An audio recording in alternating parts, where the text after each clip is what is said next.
thing I get from that, I think. The base tier of my YouTube stuff is very cheap.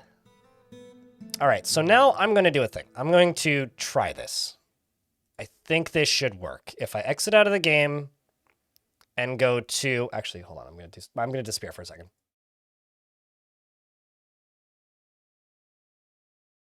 All right. If I exit out of the game and I go to perfs and I go to announcements.txt and delete it, it should default everything. Let's see.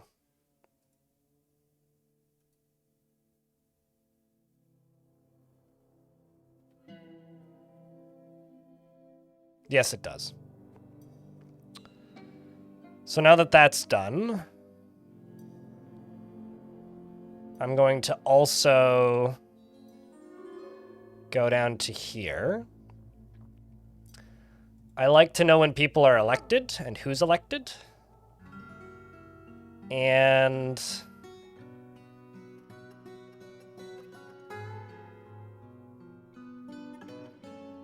where's...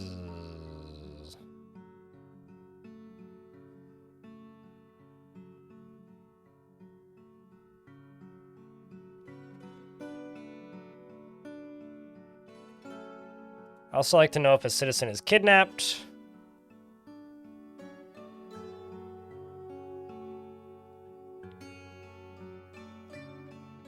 And where's merchants? I mean, there's these. Merchants leaving soon, merchants leaving now, pet loses owner. Pet adopts owner. Citizen death. Berserk.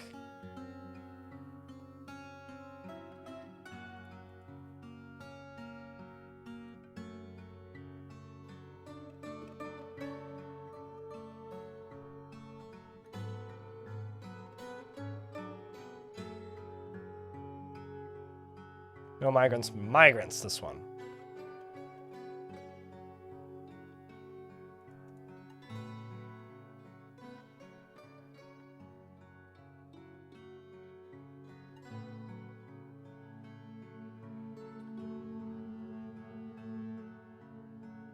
And I think that should be everything.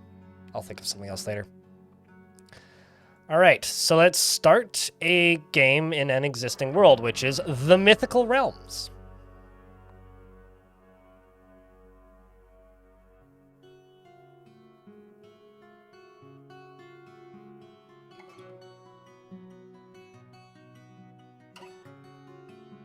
Yeah, if you follow the stream, you do have to refresh, usually on most web browsers. On most web browsers, in order to, actually, what's the word? There's something I'm going to do before we go into adventure mode, though. Or actually, before we go and find a new location. That is, I'm just going to click on Legends, and I'm going to export Legends real quick.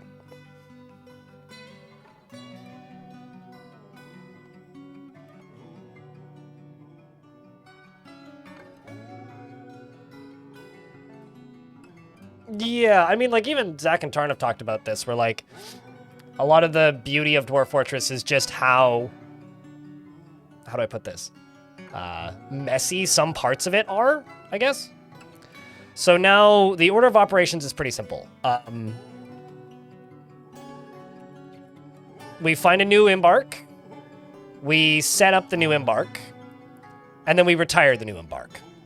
So I'm going to pop open the bot real quick, and I'm going to go to commands, and I'm going to go to goal. And the goal will be Fortress founded in year 1059, so I don't forget. Go to war with everyone except myself, in brackets, and chat, which one of the adventurers can't die? I'm thinking the dwarven adventurer, because we're going to do 3. I'm going to do a dwarf and then 2 grizzly bear men.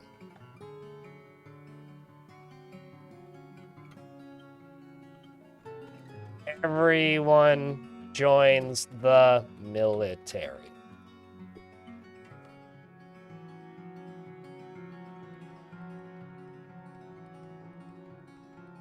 The dwarf?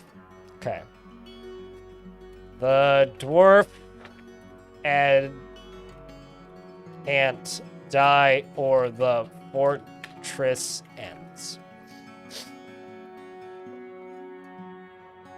There we go. Goal has been updated. And then last fort. We're still exporting. It's going to take a while to export legends here. Head punch is still ongoing. Which is true. Although I don't think I'm going to play that tomorrow. We'll see. There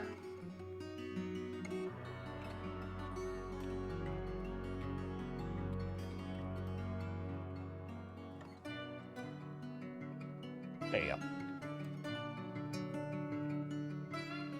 Although we did play 9 years, or 9 years of that fort, which is like, based on like what people have said their average fort length in chat is, that's certainly like below average length or above average length. So, I mean, based on what people have said in my chat. Oh, did I miss spell accept? Did I use the wrong accept? I have a habit of doing that.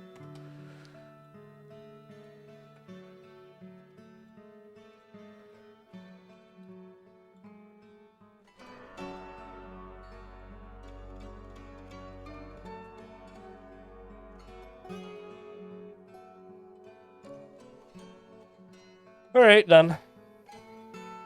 I mean, I'm really bad at accepting myself, so, you know. It's more of a subconscious thing than anything, you know.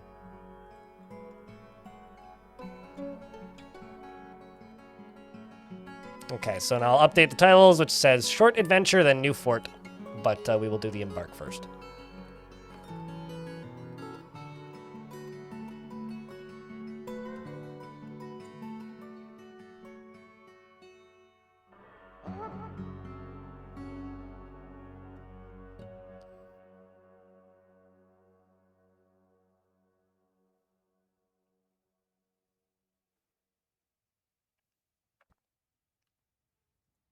All right, we should be good.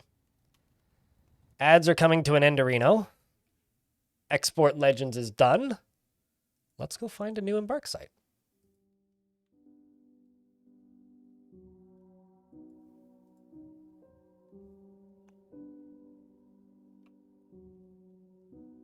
So we need at least one type of military metal that can be made into armor and weapons. Copper's fine, but iron would be better. Is there any particular type of location you guys would like to see? Gold, silver, copper, lead. Yeah, ooh, what? Is that Haunted Ocean? Okay, that's a bit far from the shore. I'm thinking one biome would probably be better. We're at war with a bunch of stuff down here. Terrifying would be a bit of a pain in the ass. It does have iron, though. What's the elevation like here? Not too much variance. That looks like it might be a waterfall, though. So, oh, that's sinister. Sinister ain't too bad. What I do need to do, though, is I need to make sure that we are in the right civilization. The Hammers of Dance is our civ, which has that one tower and this one fort down here. Which is, you know. Chat, if I were to say good or evil, what kind of biome are you more interested in seeing right now? Good or evil? Just curious. It's not necessarily going to change my decision, but... Spry jungles. That's quite the tower. Maybe a bit far from things, though. I seem to recall finding a pretty steep cliff around here somewhere. I'm trying to remember where it was.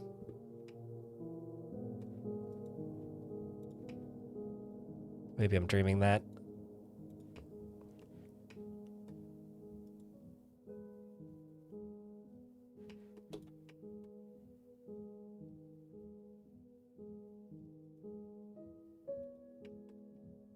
Also, I wonder.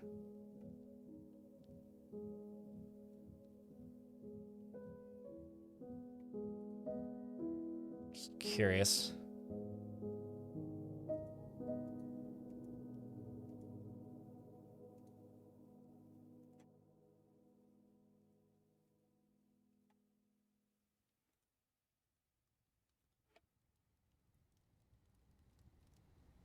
It's got gold, silver, and lead, and a fluxstone layer. Also wouldn't normally be embarkable. I don't really want to reclaim a fortress, but...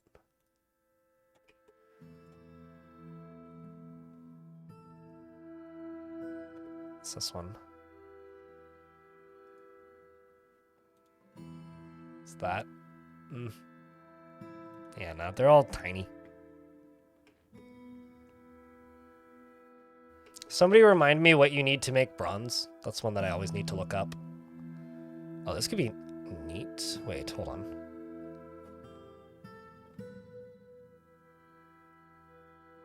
So this is a tropical moist broadleaf forest that's untamed wilds. That could have some really fun animals in it.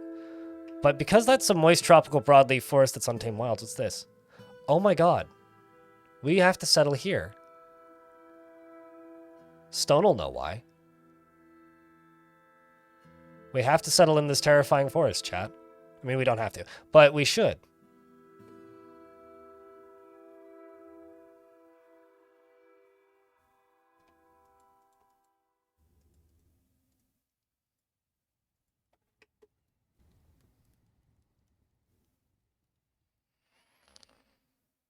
The reason we should settle here is because stranglers exist in moist tropical broadleaf forests that are scary. I've never seen a strangler before.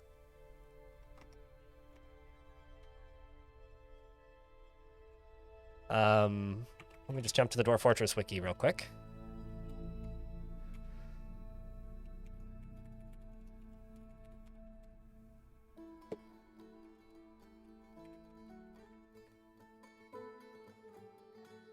These are stranglers.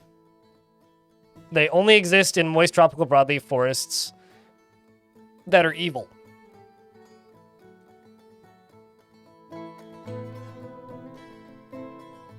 Which is like a very long-winded way of saying, like, rainforest.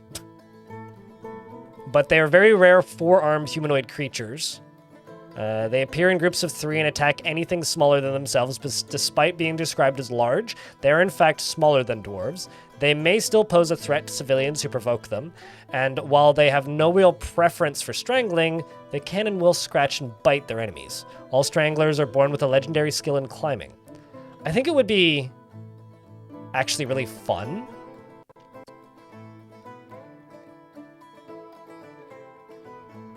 Oh man, this is the sort of animal that I would love to... They're four-armed, yeah. They're kind of a three-eyed purple people eater. Instead of that's a four-eyed purple people eater, right? That's the actual... I haven't heard that song in a very long time. But I feel like using DF hack to force these guys to join would be fun. If I could find them. If I could find them.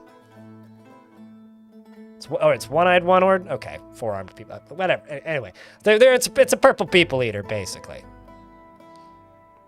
And shout-outs to this cool crayon drawing from Zach and Tarn. It's one of the classics.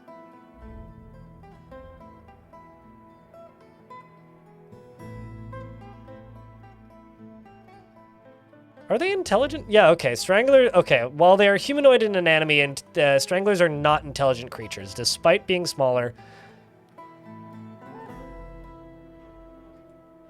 Are they trainable?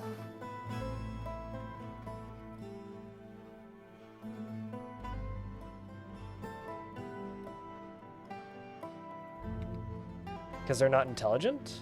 Like, what's their pet value? Oh, okay, they cannot be tamed.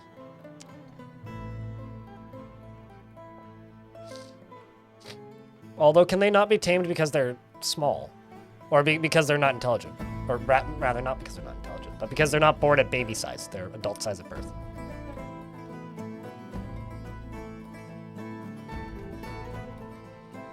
So they can be trained, they just can't be tamed.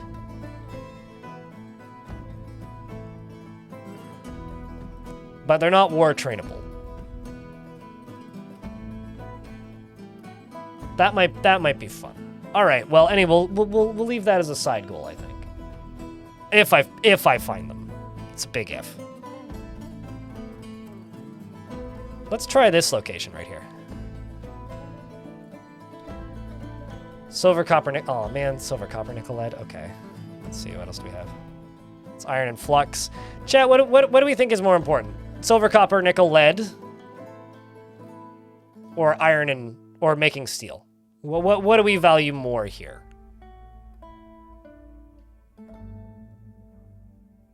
Because those are kind of the two options we have.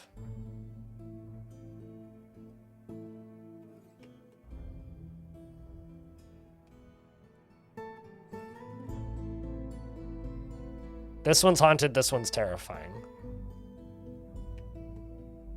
This just has flux, no metal.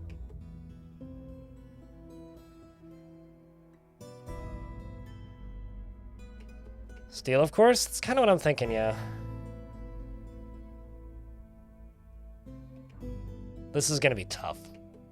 I'm not gonna beat around the bush, chat. This is gonna be tough.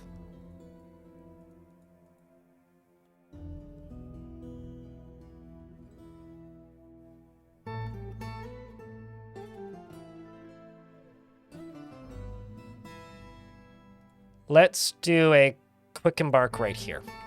But first I'm just gonna zoom out. Just make sure I'm the right civilization. I'm just going to do a test embark here and see what appears on the map. Oopsies. Oh, actually, shit, there's another one up here. What's the materials here? Or the elevation differences here. I'm kind of not really looking for a waterfall, but I'm just looking for something that isn't completely flat more than anything.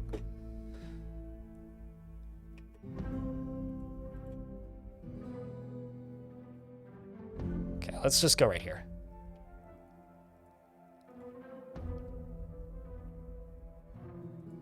Wish us luck, chat. This is just going to be a test embark. But if this is satisfactory, we'll keep it. Let's unpause the game and see what starts to happen. Oh, shit. We're in late autumn, so the game may save. Let me just turn off saving for a sec.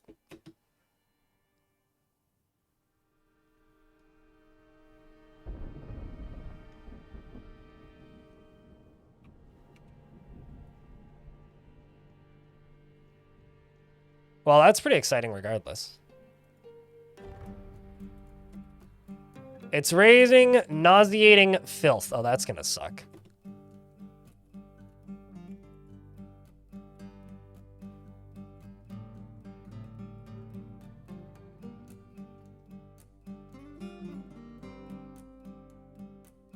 Only in one individual tile, though?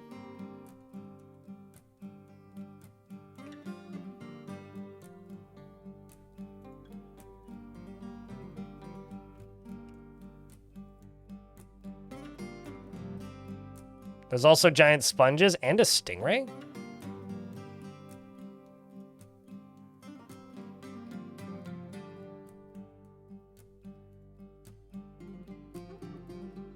Kind of surprised there's no undead or anything here, because this is like the middle of a terrifying area.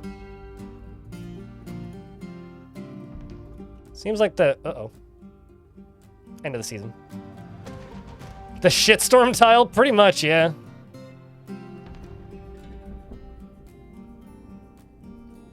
I just kind of want an idea of what's going on here. What the heck are those giant things? Giant saltwater crocodiles? Or as they call them in Florida, normal crocodiles? I don't know. They're giant saltwater crocodiles is what they are. You feel the crocodiles keep the undead at bay? True, they just kind of eat them before they can come back. Just waiting for the game to move towards the next season. Oh, they're the Aussie variant? Right. That or they're just a saltwater crocodile that fell into a pool of superhero acid.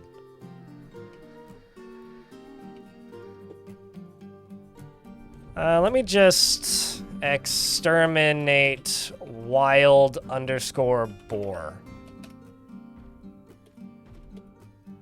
I'm doing this to see what else appears on the map. Okay, we got giant sparrows. Oh, that's gonna suck. Exterminate giant _ sparrow. Captain Jack Sparrow, as they call him. And elephants. Well, this will be a very entertaining biome, fucking regardless of what happens. We got hippos, giant crocodiles, and elephants.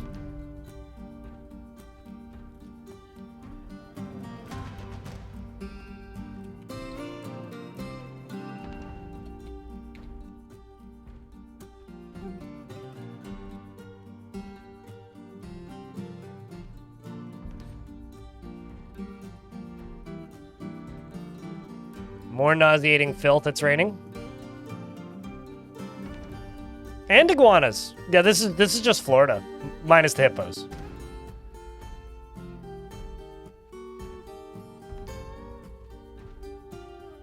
This is literally just Florida. Which is really interesting, because, like, we are literally in the middle of this. How deep is it? Oh, shit. So we're on layer 47? And it goes down to minus 12. Makes sense that it's terrifying then? Yeah, very, very accurate to real life Florida.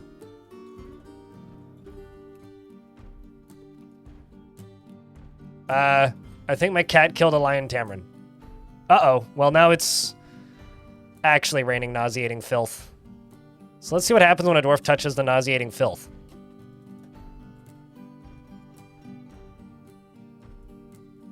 Horrified when caught in freakish weather. Does it give you any effects? It just seems unpleasant.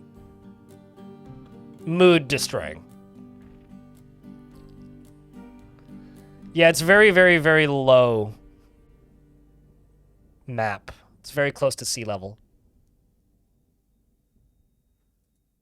I mean, it's still there's still like, I mean, it's 43, okay, so 41 is ground level, down to minus 12. So yeah, it's a pretty thin map, but that's not too uncommon for the way I generate worlds.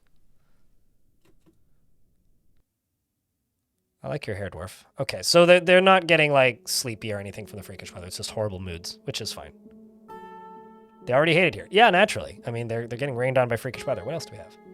Anything else fun? Let's just exterminate hippo. What else we getting?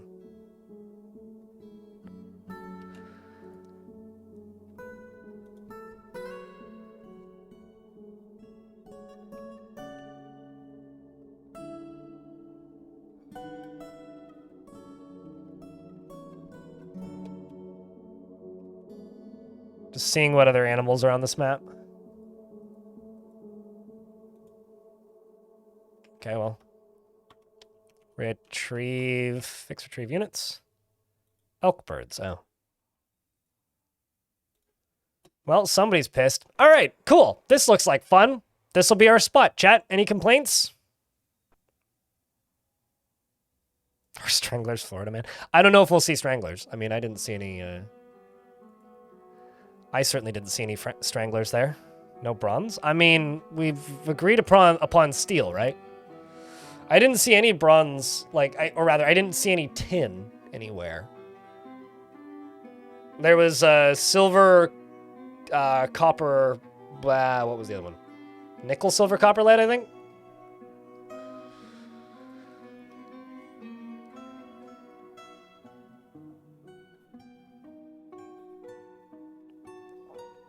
A shame, this is true. I'm not going to disagree with you. Billion can't be used for weapons, though, so it's a bit redundant. That's where that embark was, right here. I could also try somewhere else along here. But this just has iron and steel. Yeah, it's silver, copper, nickel, lead. Silver, copper, nickel, lead are my other options. And then up here is it's all just iron.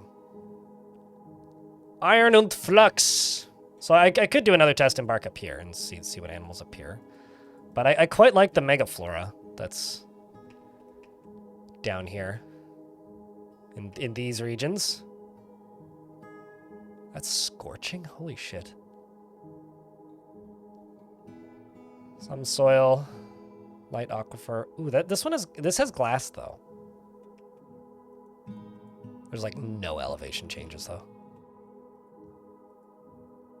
I'm just gonna see what this looks like right here. Just a few tiles to the left, real quick.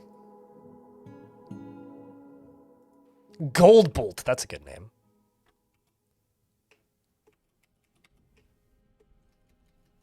Yeah, this also ain't bad. Let's see if it's the same weather.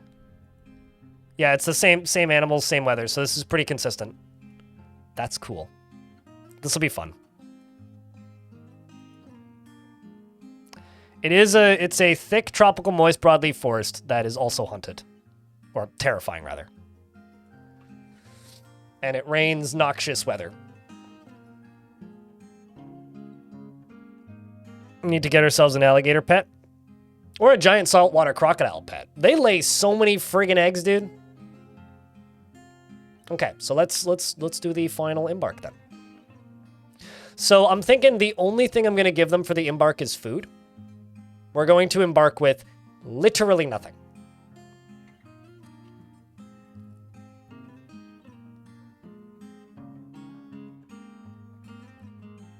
Literally nothing. I'm bringing everything from the other fort with adventurers, is what I'm going to do.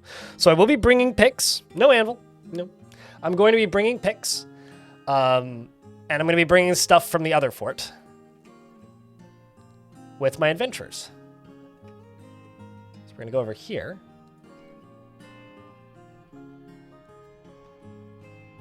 Let's just go like...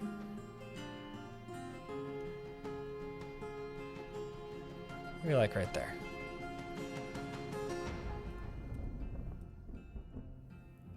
The Hammers of Dance is the home civilization. Population at 240, most of which is in my old fort. And this is going to be our attempt to take back the land that was ours. Our war fortress. Let's go a little bit this way. No axe. Nothing. Nada. I'm bringing nothing. Absolutely mutton. Everything will be brought from the other fort. Let's prepare for the journey carefully.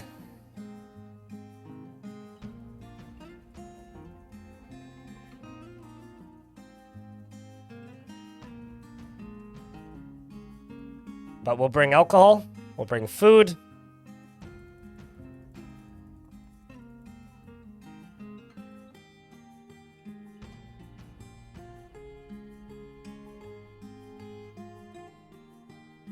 That's going to be our embark.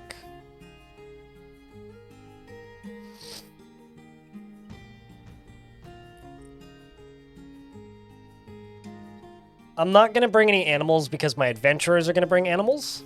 And for the dwarves, let's view them real quick. In terms of creating a great work of art. In terms of raising a family. Because this is going to be a war fort, I'm thinking these starting 7 dwarves are a squad. Dreams of mastering a skill, dreams of mastering a skill, masterwork, raising a family. So I'm just going to go to combat, and these are all going to be fighter, wrestler, dodger. Fighter, wrestler, dodge. Why do I keep clicking siege engineer? Dodger. Fighter, wrestler, dodger. Wrestler, fighter, dodger. Dodger, wrestler, fighter. Fighter, wrestler, dodger. And lastly, dodger, wrestler, and fighter.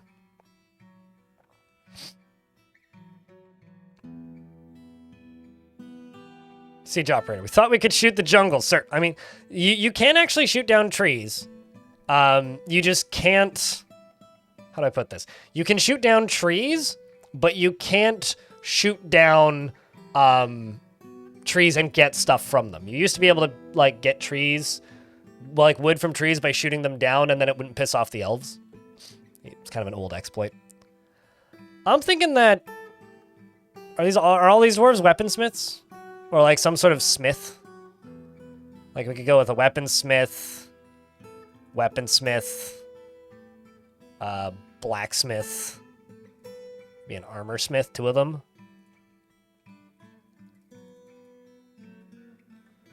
And you could be a miner, and you could be a woodcutter.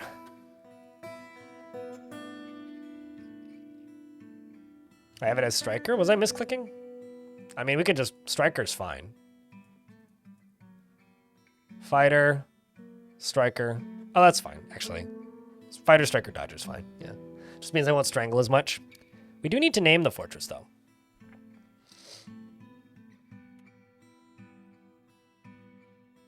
That's fine. Thanks for pointing it out, Googs. It was a misclick, though.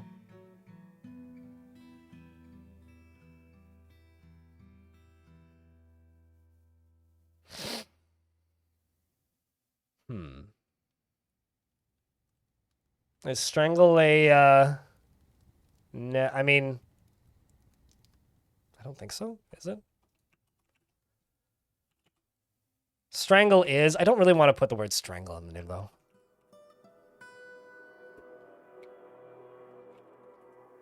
Strange Bolt. So the last fortress was Surprise Town of the Hammers of Dance. This is a war-focused. I mean, how else are we going to strike the earth? You make a valid point here. Snow White Tower. It is rain. You need to remember it is raining puke. So that'll be rough for moods. And it's also a terrifying biome, which means we have to worry about wildlife agitation. Found the stream looking for dwarves. Chat, are there any dwarves here? Just checking. Is there? Bullboat? Eh. It's too hard to say. Bullboat Baggins.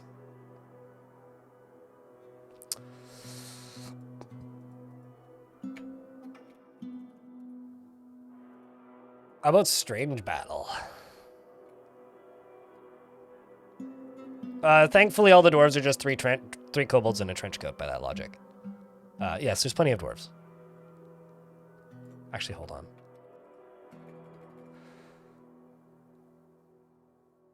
And, you know, I'm kind of sad that the zone isn't a word. Because I could name the fort Stalker. And then call the area the zone. But no, unfortunately. Battle Ball. That sounds like a flavor of the month toy from the early 2000s.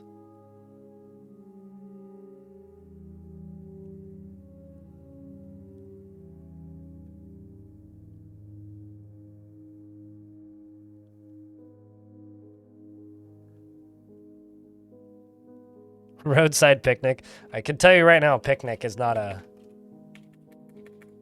word.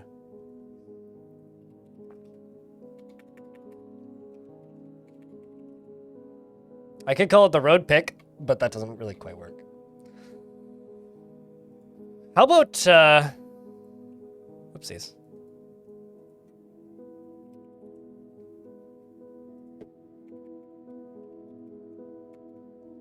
Man, this is... Vomit Brain!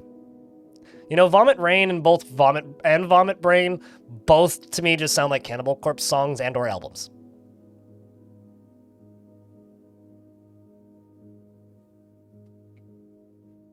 Actually, I kind of like the word filth.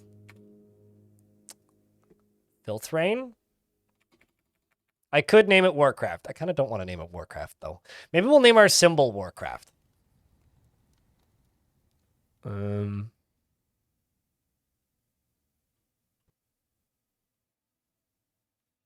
Are you telling me the trees have eyes?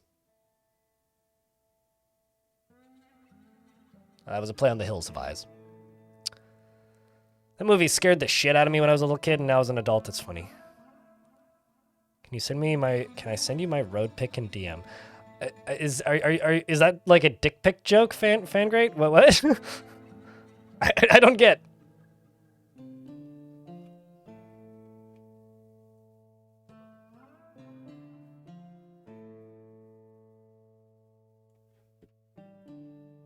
How about...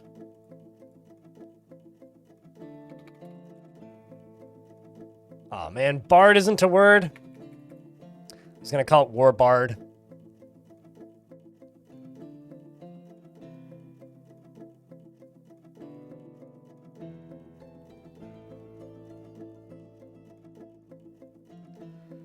Hold on. Aw, man, Riot's not a word. Can't name a fortress Quiet Riot. Literally broken, unplayable. Ooh. How about Livid War?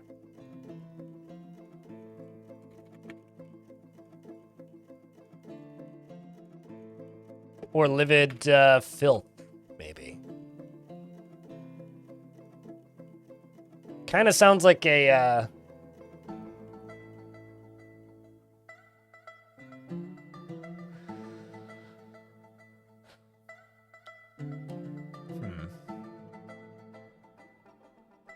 Could call it Warforge, but that would be very generic Quiet Giant. Blackberry Hard Cider. Ooh. War Pigs. Good song. Or actually album. Is War Pigs an album? Shit. Can't remember. Warforge the Filthhammer. Filthhammer could be a good one.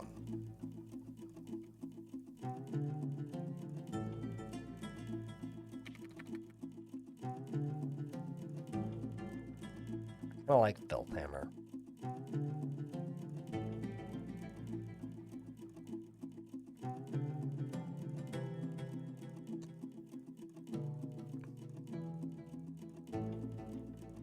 Too many F's in Filth Furnace. I like Filthhammer. The battles at Filthhammer.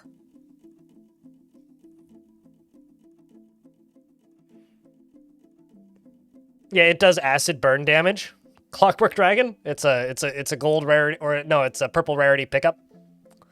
The Filthhammer, you know, it does like kind of a cone-shaped AoE of like poison and acid damage. It's a pretty good burn. It doesn't do much on hit though, unfortunately. That's it. That's the name. Filthhammer. The group, the Abyssal Torch. I might just go with that. It's very rare that I just go with whatever the game generated, but the Abyssal Torch is pretty good. I do get to keep the name when I reclaim it, right? I hope so. I'm just gonna go with the Abyssal Torch. And our symbol, because somebody said they wanted me to name a thing Warcraft.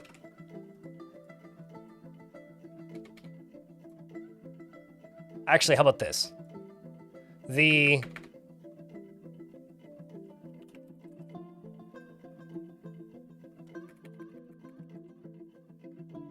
Abyss... no, go away. The Abyssal Hammer of...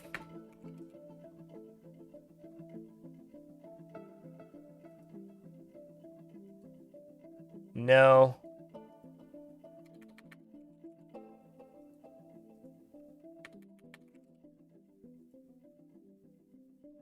Man, can I not? Is it not gonna let me do that? It's not gonna let me do that, is it? Okay, we'll just call it the Abyssal Hammer of War as our symbol. And the symbol is obviously just going to be a Warhammer. Okay. And it is melting. Should a dwarf be raising it? Is a filth an option? I mean, I could call it the Abyssal Hammer of Filth, yeah. I think that might suit it better. The Abyssal Hammer of Filth. Ooh.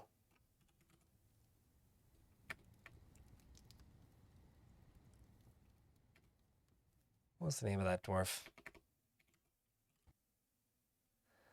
This is my militia dwarf.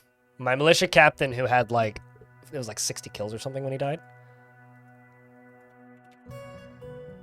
He's dead, we know that. And he's raising the hammer.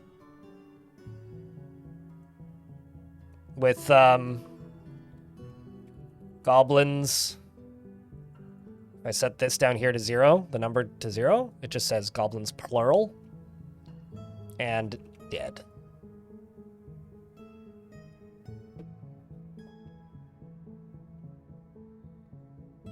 Have a bear man hold the hammer? Nah.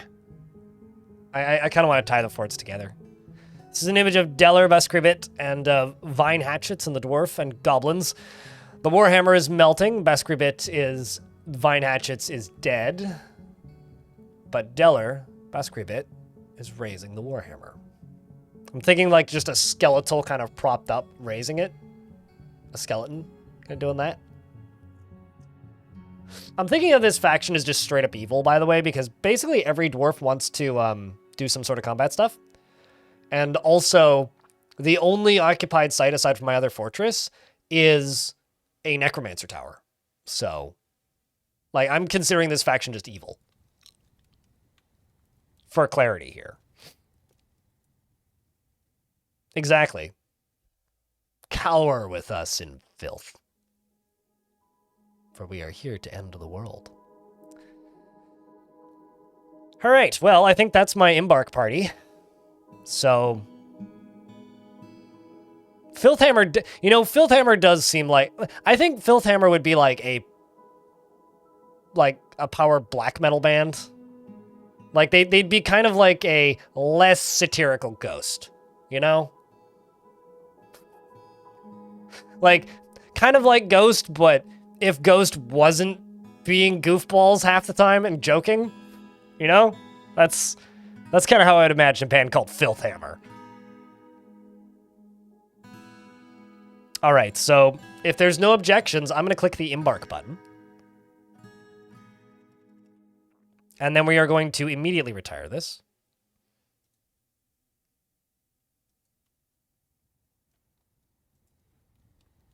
You object! Okay, please do let me know what you object to exactly.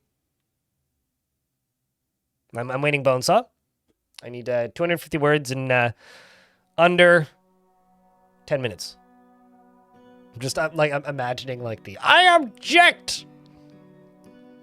Anyway, chat, let's get some pickaxes because we're about to strike the earth.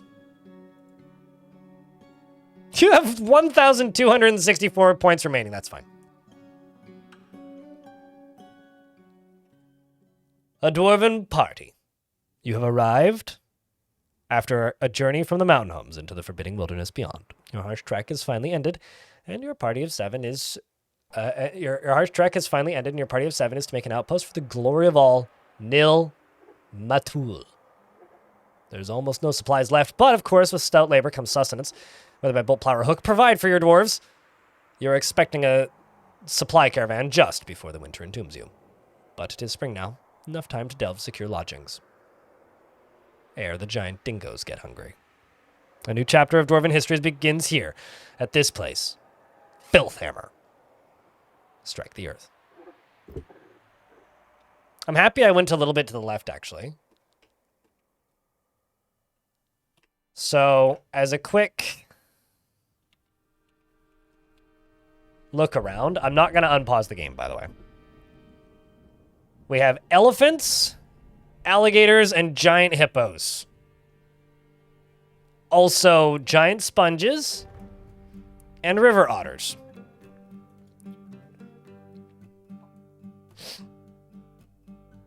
Yeah, that river does, in fact, have nice curves, Romanoid.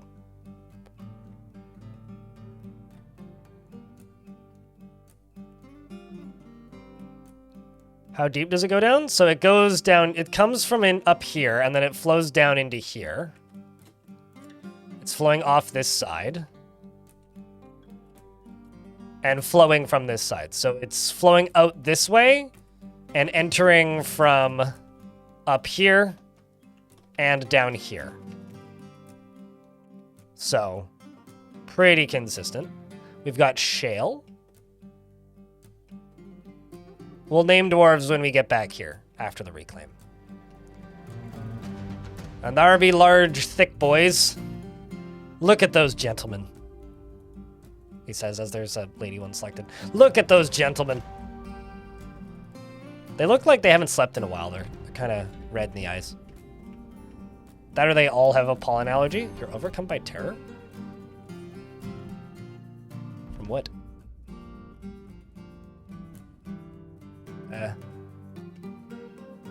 All right, well, that's terrifying. I'm going to retire the fortress.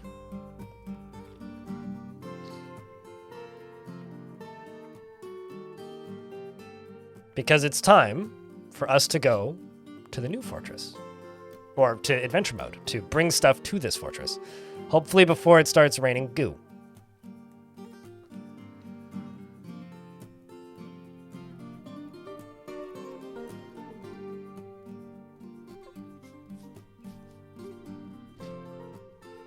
I realize this is a lot of staring at menus, kids, but it'll be worth it, trust me. You wanted to see the raining goo? It's just like brown mucus, basically. It's not gonna take me that long. I'm just gonna make some very low empathy warmonger adventurers and then run to my old fortress from a location close by and then pick my stuff up and then run across the map. So it's not gonna take that long. It just demolishes all semblance of positivity and ruins all of the characters' moods the second they see it. That's all it really does, Walls. No biggie, you know?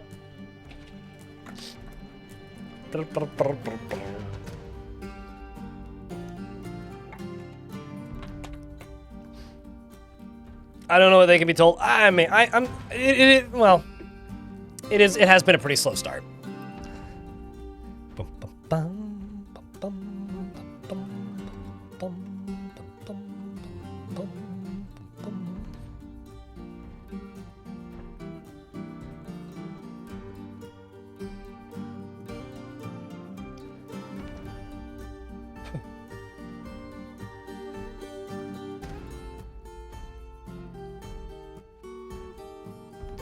Shrug hard and jive to Dabo music. That is true.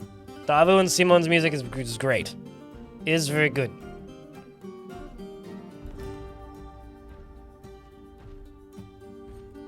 Uh-oh. Got an email I've actually got to open.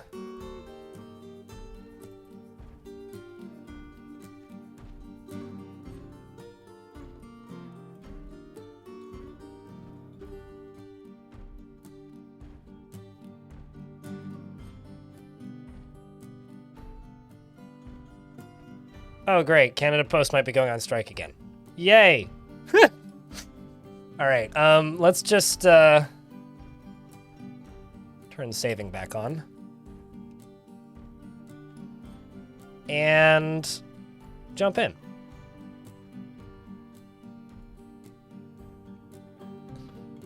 It should be millionaires. I hope they got paid well for the music. I really do.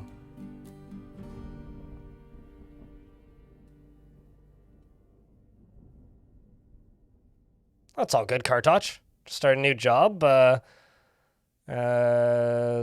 Even like a substitute teacher kind of deal.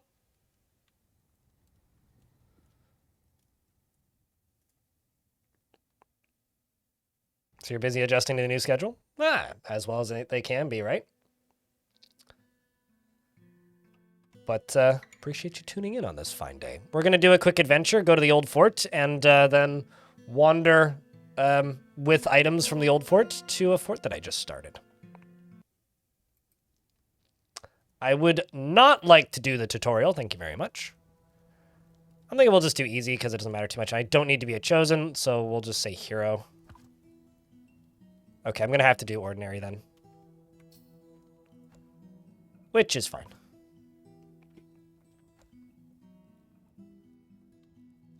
Let's do the dwarf first. Select dwarf, a member of the Hammers of Dance. I wonder what your starting locations are going to be, actually. Oh my god, we can start in the tower? Oh, that's kind of funny. Well, thankfully, I can start in a dwarven fort. I can start in my old fortress, actually. That's very convenient. Because I'm ordinary. But directions are going to be a little difficult. Because I'm not going to have a compass. I'm thinking this dwarf is a hunter, and they don't have any religious beliefs, because they're ordinary.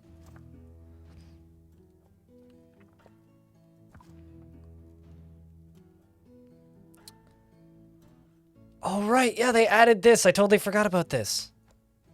I think this dwarf's a swords dwarf, right? Yeah, we'll say swords dwarf. Now, the question is, do we give our dwarf here a fun name? If you can think of a lore-ish friendly nickname to give this dwarf, do let me know. He has a very long beard, and his very long beard is neatly combed. His sideburns are clean shaven. His very long mustache is neatly combed. His very long hair is tied in a ponytail, and his nose is upturned. His ears are somewhat tall. His heliotrope eyes are somewhat narrow. His hair is auburn, and his skin is brown. A short, sturdy creature fond of drink and industry. Kevin, definitely. Stephen the dwarf. Frank. Okay, I'm not gonna listen to your ideas, chat. Although I am gonna hit the random button a couple times. Holy razor, done. How about, oh, what's the word for spike?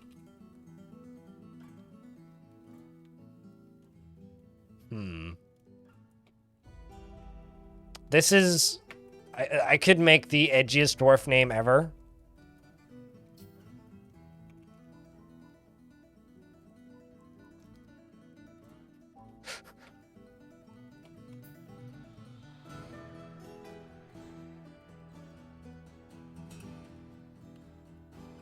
Pus puddle.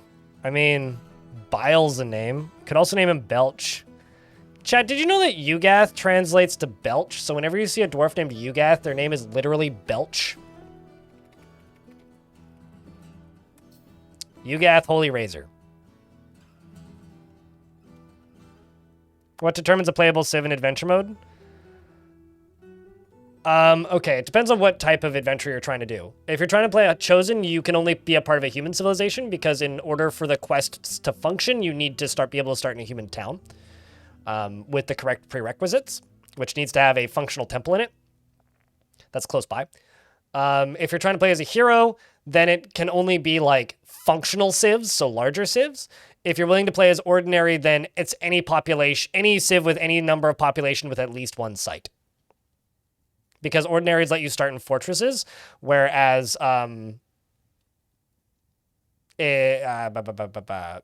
heroes and chosen can only start on either hillixes or townships. And ordinary can also start in like goblin locations.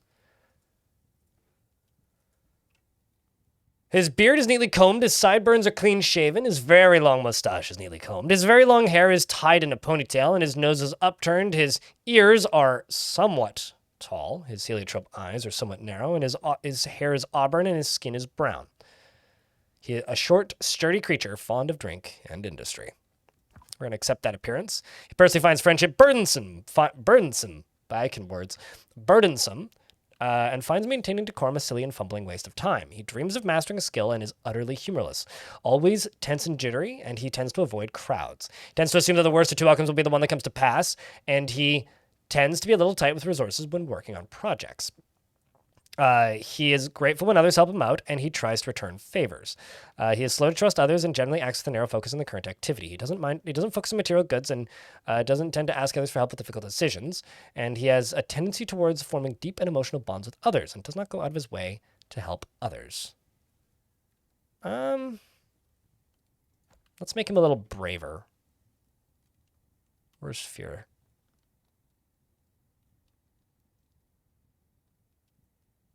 Fearless. Merriment, craft starship.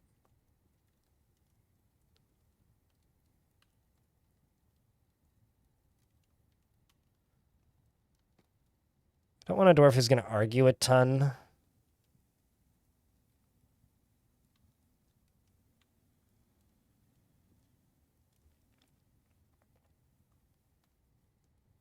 Fearful. There it is. There we go. So we'll chuck that in. Say done customizing. He's brave in the face of looming danger. There we go. For gear, I'm just gonna not worry about gear because there's tons of gear in this fort. So instead, I will just say, let's go in with some some cave spider silk trousers, let's say a silk cap. Maybe not a cap. Let's say jabber mittens. For footsies, let's go with just some leather shoes.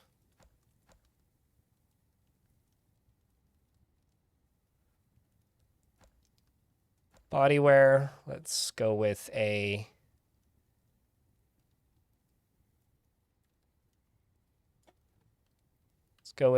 pigtail tunic, pigtail robes,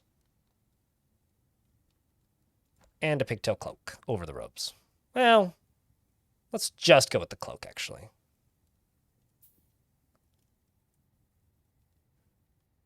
Although I took 2 robes, I didn't take the cloak. Let's try that again. There we go.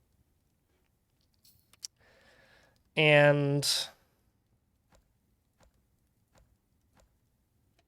let's just say he's got in his backpack 10 plump helmets. Maybe 6 plump helmets. We'll save those for where we're going. And let's just say a copper battle axe.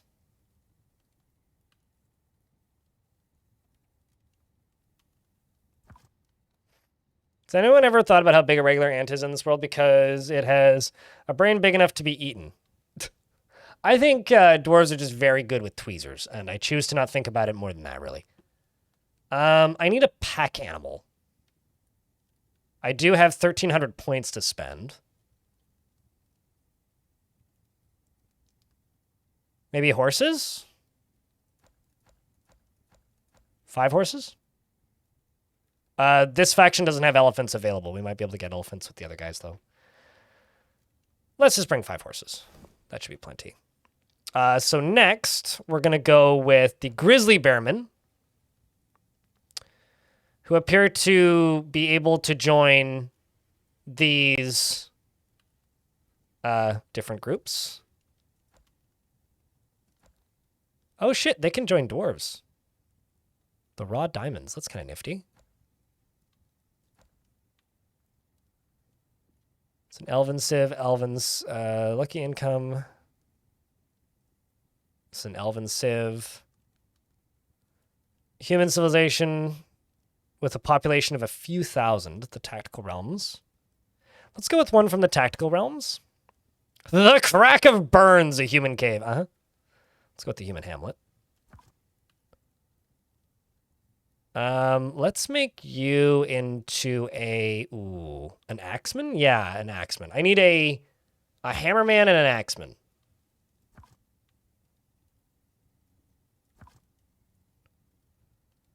Full customization, let's just say greedy, less anxiety, and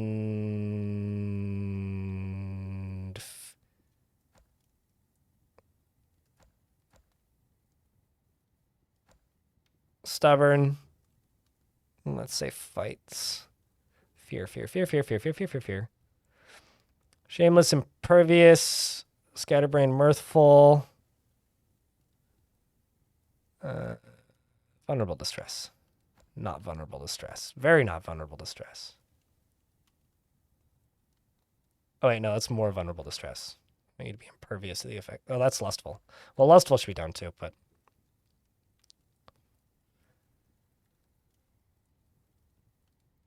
All right, let's go with that. Peace.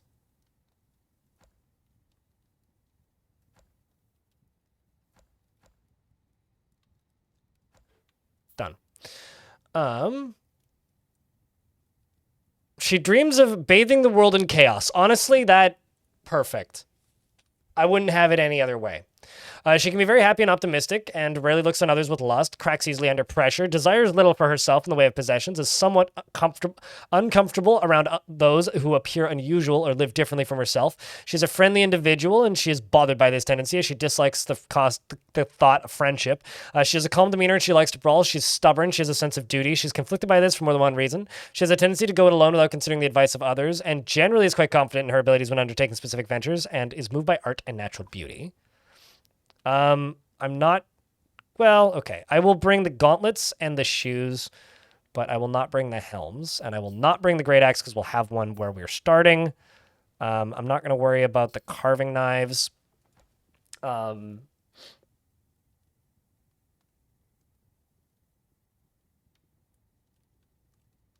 we'll just go with that.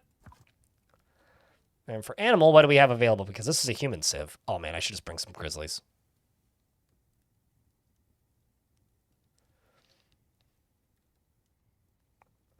The human civ does in fact have elephants. I could bring a singular I could bring a breeding pair of elephants if you guys truly want me to, but is going to make this civ both harder and easier at the same time. That's a baby elephant. I don't want a baby elephant. I want an adult elephant.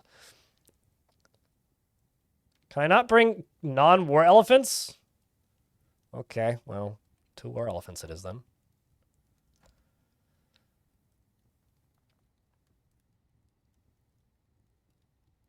I mean, it will just save me from having to catch my own elephants.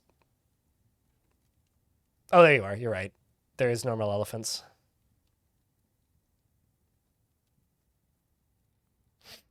I think I'm not going to bring the elephants, purely because there are elephants in that location. And, I'm not, it'll be a pain in the ass to feed them initially. That's primarily all it is. I honestly think they'll be a pain in the ass to feed. How about we bring some... Let's just bring some grizzlies. Let's just bring some grizzlies. I realize they're grizzly bears and grizzly bears, but, you know.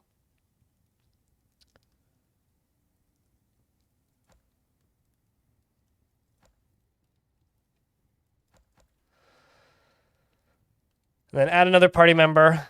This one will also be a grizzly bear man. This is the last one.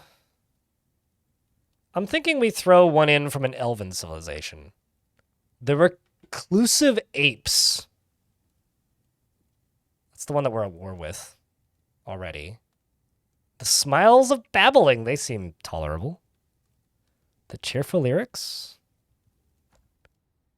I could also... Chat, should I make the second bear a dwarven cultured bear or an elven cultured bear?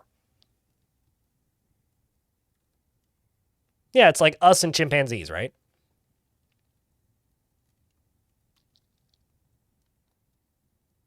Hard Slab's not a bad name.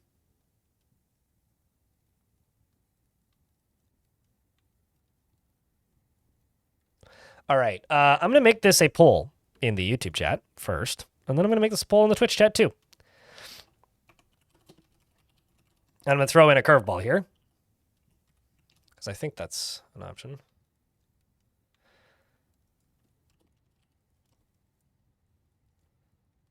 So there will be 3 culture options for this bear adventure that I'm starting, this grizzly bear man. What culture should they be a part of? YouTube chat, and then in a moment, Twitch chat as well. I realize there's no music. The music kind of stops in world building after a little bit. Manage poll, new poll. What culture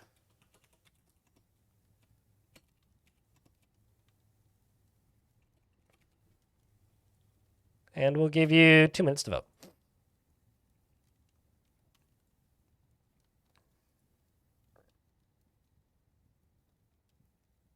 Kobold culture is not an option. You can't do that.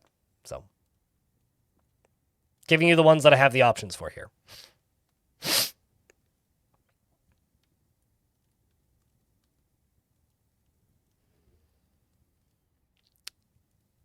I'll tell you the same thing I always tell you.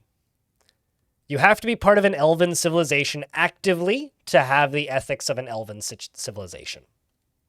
So the moment they leave to go on adventures, they start to get rid of that, and within a year they will be dwarven, and elves are not inherently elven civs. It's sort of like saying that humans can be English, Spanish, and Japanese, but not all humans are English, Spanish, and Japanese. So it's kind of the same. So like the faction they're a part of does not equal the race that they are.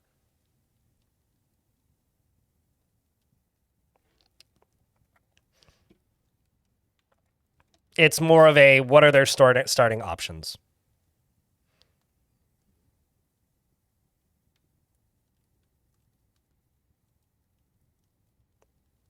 Yeah, elves tend to find elves insufferable. I mean, elves are just like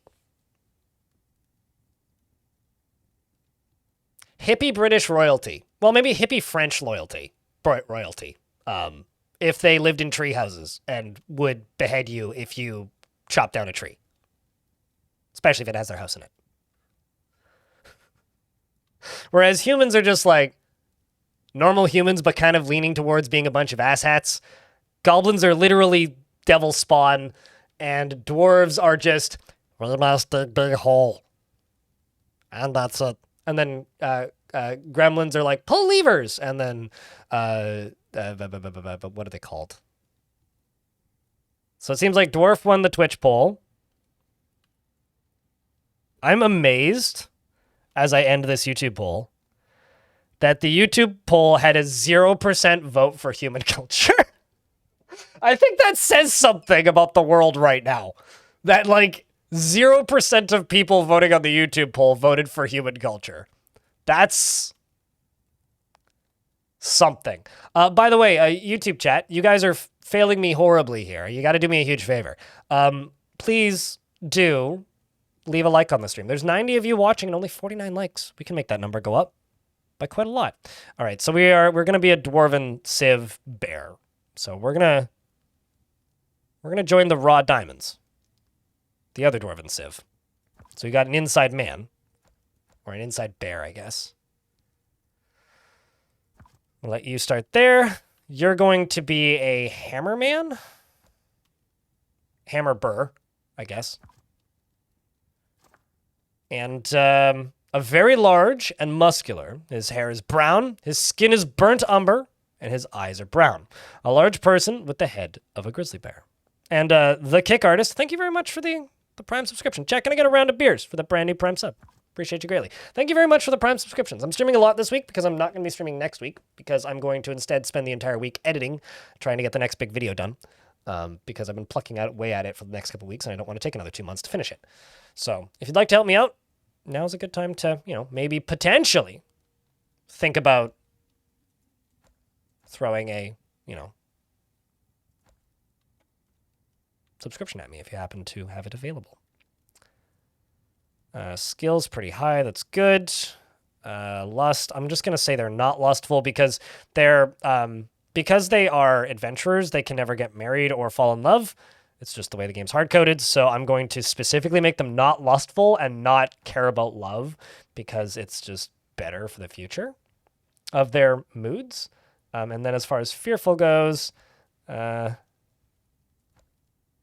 I want you to be less fearful. Fearless, yes. Dalkin, thank you very much for checking out a 5-pack. That's greatly appreciated. Thanks, mate. Only 2 more for Hype Train. There hasn't been one today. Wow, you really value a lot. I'm just going to stick that to the cultural level, though. Stoicism, martial prowess, skill. Yeah, we'll just go with that. Although you do have a strong need to craft object. Where's that?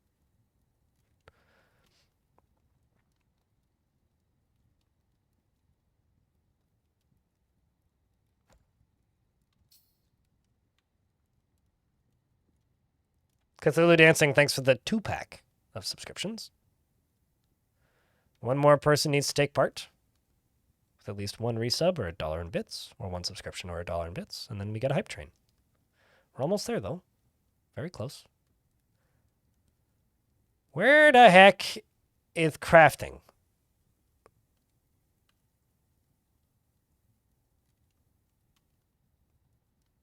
There it is. You're a bear. You shouldn't care too much about crafting. All right. Personally, considers craftsmanship to be relatively worthless and dreams of mastering a skill, and is not the type to fall in love or even develop positive feelings. He rarely looks on others with lust and is incredibly brave in the face of looming danger. Dragon cheered. Clockwork Dragon, thank you very much for the $1. I think those are the first bits of the stream, actually. I may be wrong, but... yeah, those are the first bits of the stream. Thanks for the first $1 in bits. And it's now a level 2 hype train. To level it up, it needs 1 subscription or $4 in bits.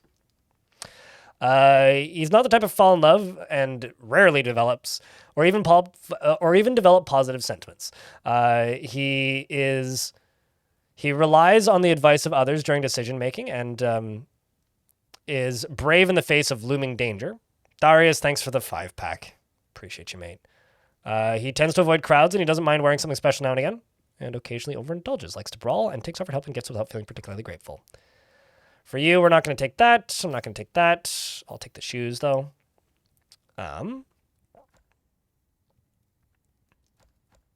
Legwear. I will give you trousers and a tunic. Oh, shirt.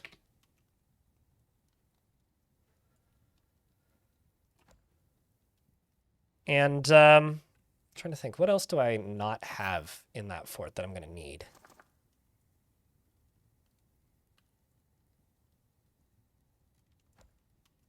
Let's say pigtails.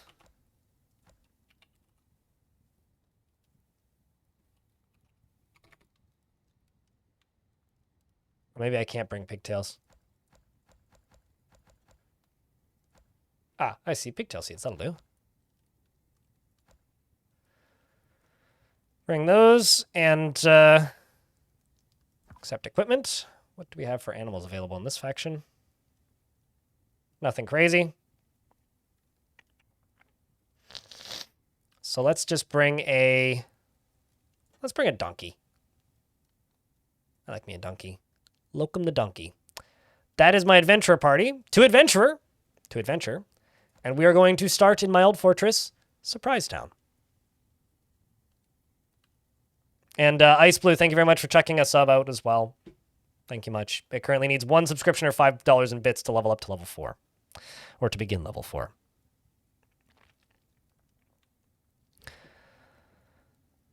Elven would be unbearable.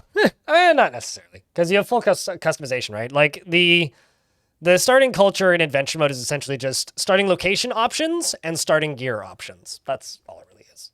So it would give you stuff like sandals. But that's about it. And let's jump in.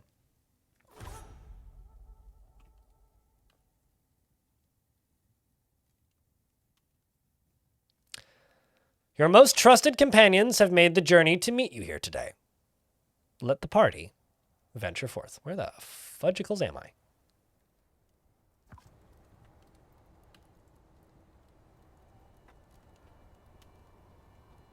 So I'm just going to do something real quick before I do anything else.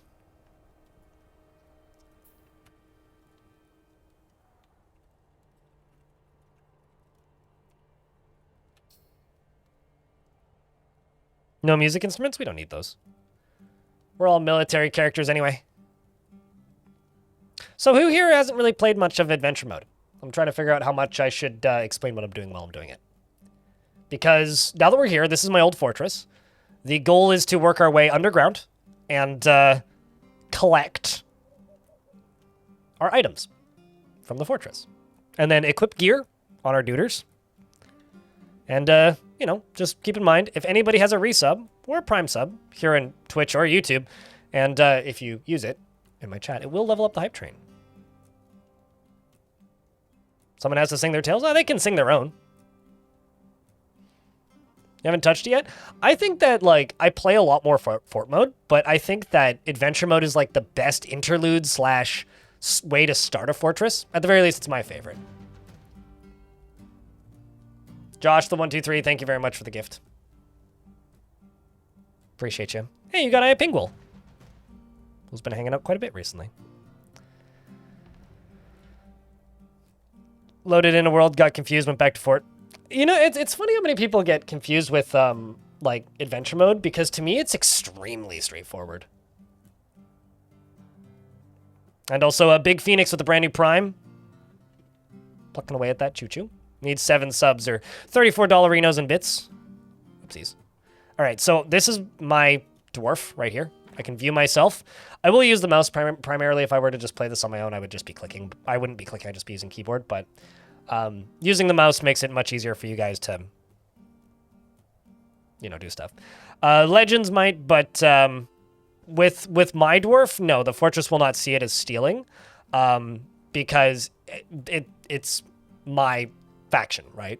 If I hit tab, I can control the different characters. That's my movement speed down here. I for inventory. Can I hide tutorials in here? Yeah, I can. Sweet. Down here, we can butcher stuff. I can sing. Like, you know, we could tell a story about, because neither of my friends are from here, right? So we're going to tell a real quick story about Surprise Town. I can talk about, this is all of my knowledge of Surprise Town.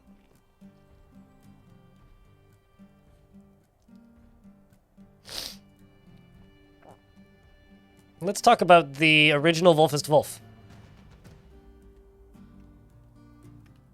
We're going to finish telling that first story.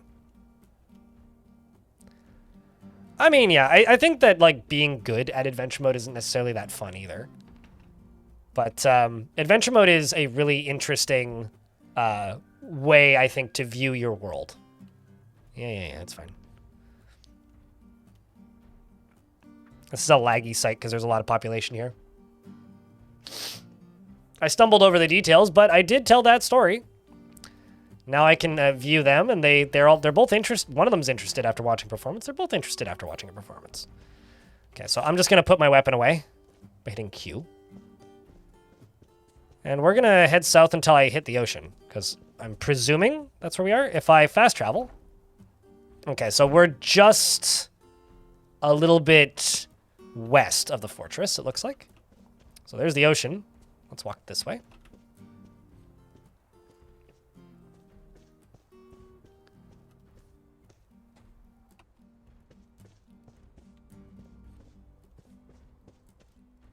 All right, I'm seeing a bolt down there on the ground from my fortress.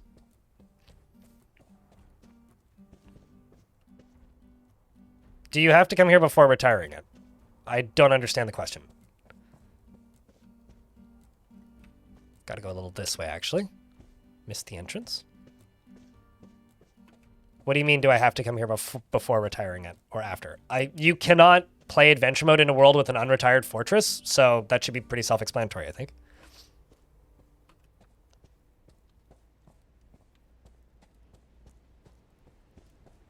There it is. Another thing is, if I could remember which lever drains the ocean, I could drain the ocean from here. I could do that. Uh-oh. I don't want to get cage trapped. A little bit worried about that for a second.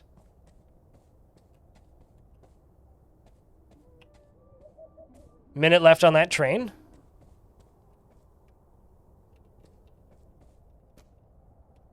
Uh-oh. Wet in here.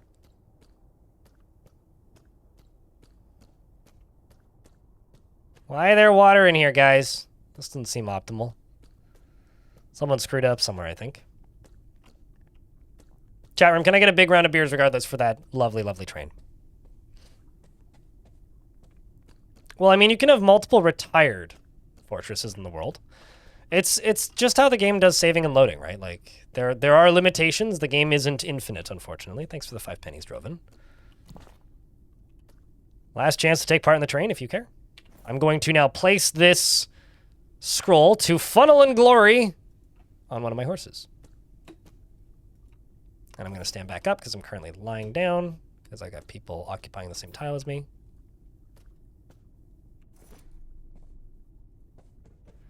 And there we go. Train's completed.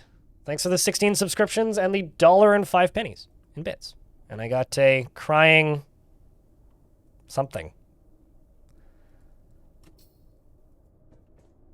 That's things making noise off in the distance. So this is going to be my dwarf gear. I'm actually going to place the axe on one of the horses.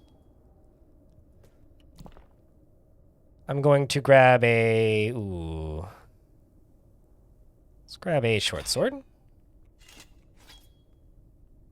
And there we go. What? What's in my other hand? Something is in my other hand. Right hand, left hand.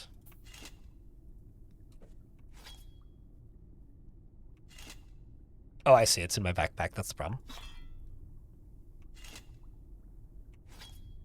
I do not have a free grasp. What's... Oh, I've got plump helmets in my other hand. Okay, that makes sense. Let's take those plump helmets and put them in there. There we go. Now I've got a sword and shield. I'm also going to go back over here. And I'm going to... Looks like the fort is flooded. Yeah, a little bit. A little flooded. Oh no! KYZYL's dead. Well, that's unfortunate. The dwarves didn't know what levers to pull, it looks like, is the problem. I'm choosing not to worry about it too much, although hopefully it's not actively filling. My dwarf also knows all of these dwarves already. Oh, there's Rambo. We could bring Rambo. Chat, should we bring that dog?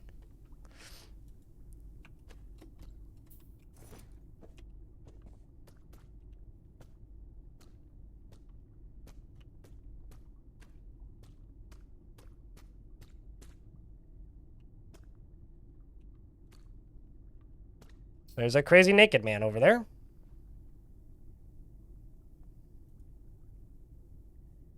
Can I claim you? I can't claim you because you're already owned by somebody. Well, that's unfortunate. Okay, well, let's just move this ways a little bit. I should have given this dwarf some swimming skill, actually. It appears to be a wee bit wet up in here.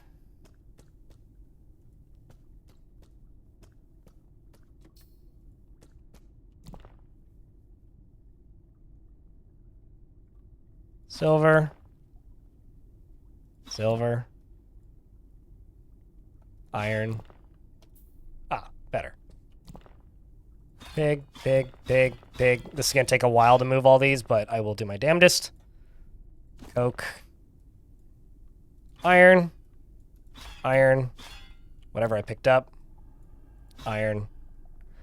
And then I'm going to start putting all this stuff on the horse.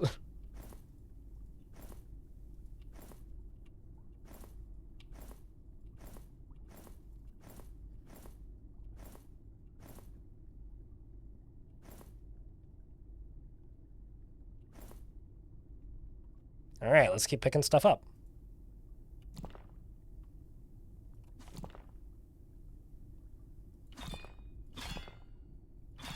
Betty is a weremonster? I think he probably came from the tavern. Could be a weremonster, but I think that would be a little unlikely. Oh shit, am I pulling stuff off my horse? I am. That's stupid of me.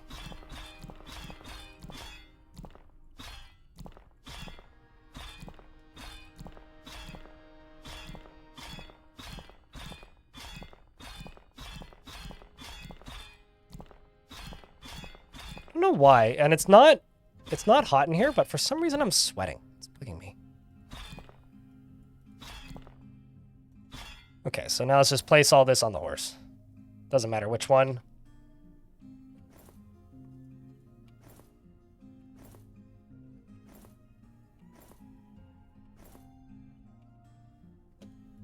I don't know what I'm doing currently, but...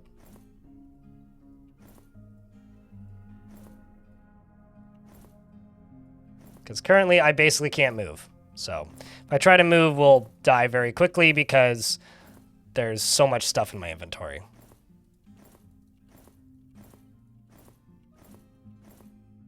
Might be why I'm so sweating. I don't know, it's weird. I'm not used to sweating randomly like this. Might be the shirt I'm wearing, but it's like not hot in here at all. It's actually like kind of chilly. All right, well, what's in my hands?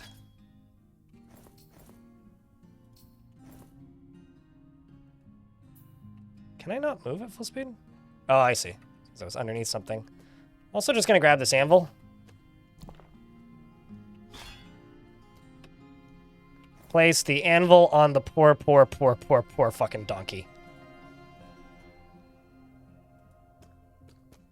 Alright, let's go this way. Oh no, it's Baby Deller! I'm gonna greet the listener. Baby Deller says, "Bah!" They say, "Maga!" And they comment on the weather. At least it doesn't rain down here. I'm gonna tell a joke.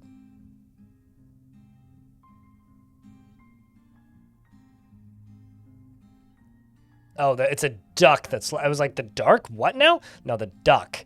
There's a duck searching for food. He's more asking for his mama. That's very sad. Give him a toy boat. I don't think you can trade with infants.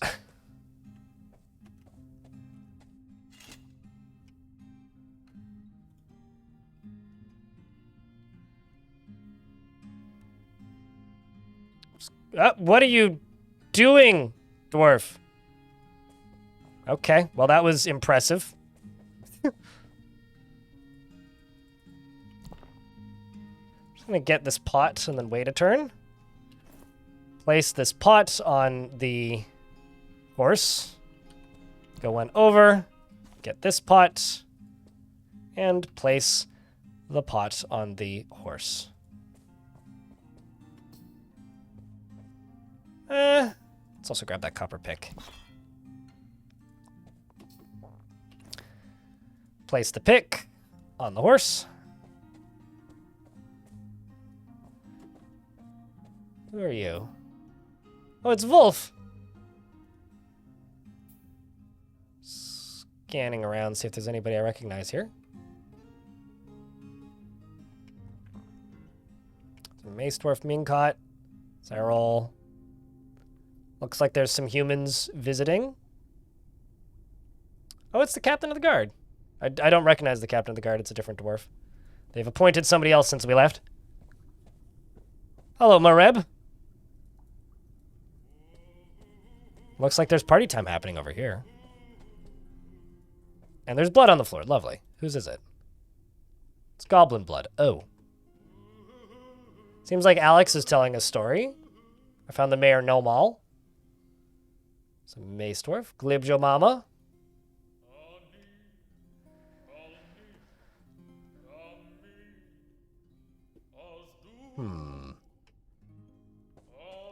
These should be full of meals, yeah?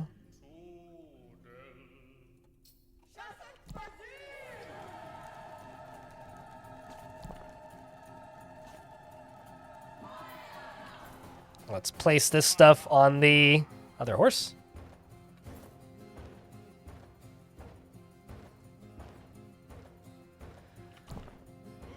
And let's also, Nah, I don't need any wine.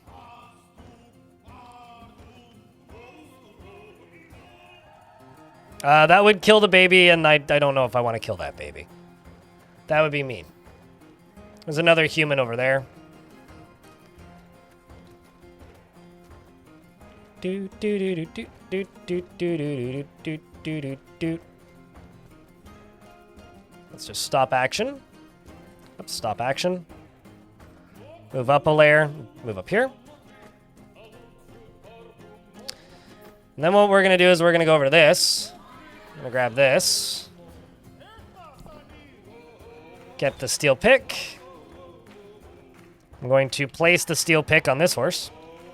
And then I'm going to jump to one of my grizzlies.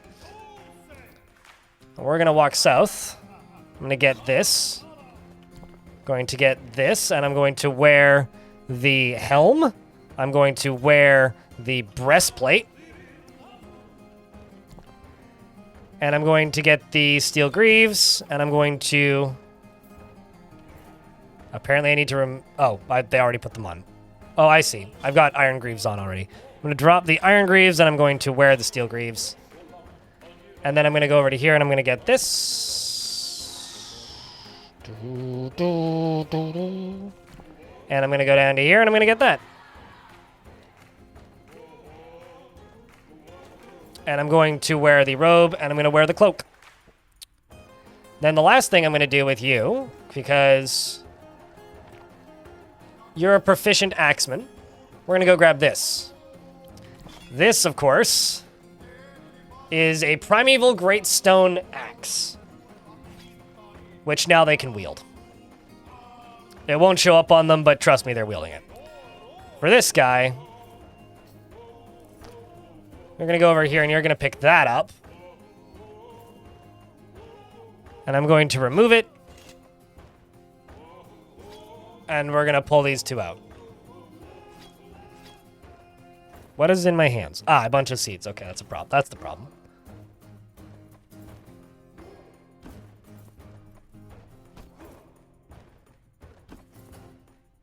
Okay, so now that I've done that, you're going to go over here, pick this up, and you're going to remove the buckler and drop the buckler. Now you've got a steel shield. For your armor, you still need to pick everything up, so let's go do that. We're going to wear the breastplate. We're going to wear the helm.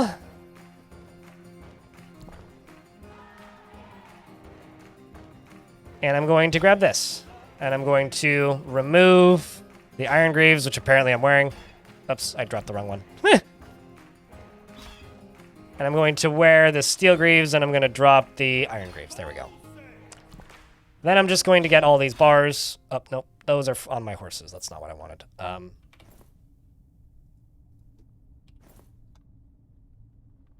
going to lie, the horses having stuff nearby me is a little annoying. I think it's all over here, right? Yeah, there we go.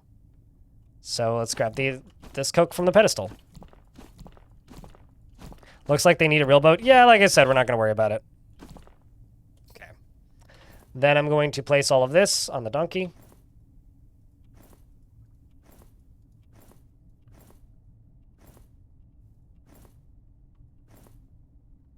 And the anvil. And the coke. Then I'm going to jump back over to my dwarf, who can see a lot better because dwarves have dark vision. I'm going to stand up. You fucking donkey! Easy for you to say. Poor donkey. It didn't get to choose what it was. It was born that way. Take those, place those on the horse. And I'm just going to take these shields, the swords, oops, the whip, the mace, these, and then place all this stuff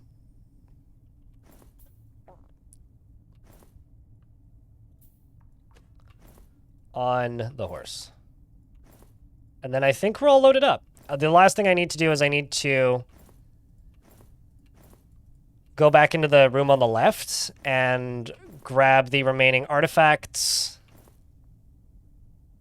Oh, there's also there's the statue down below. Do we need to grab the statue down below? What do you think, chat? Yes or nah?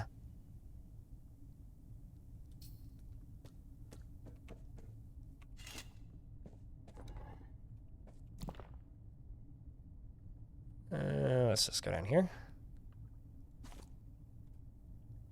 Nah, okay. I will go grab one of the statues, though, because I do kind of... Whoopsies. Wrong button. B, stop action. Let's grab that. B, stop action. Stand up. Wear. This. That. And these give me the ability to blind stuff, which isn't particularly useful, but they're cool items, so I will keep them nonetheless. All right. How's the water down there doing? Pretty full. Well. Fuck it. It's not that far. We'll just go grab it. Ooh, I'm tempted to grab that dragon.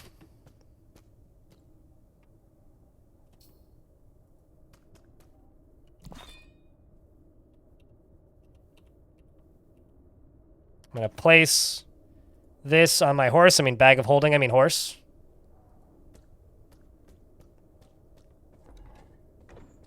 Man, what an area. It's beautiful. Minus the water. Please just ignore the water.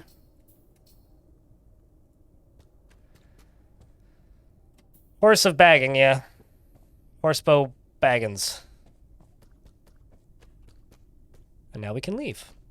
It's time to go on a quest, chat. The very short quest of walk to my old fortress.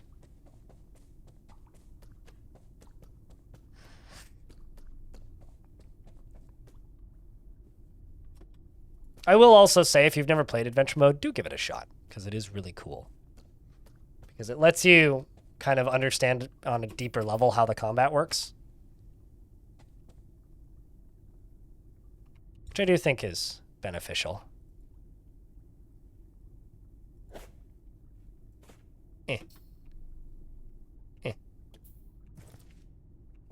I jumped into one of my bears.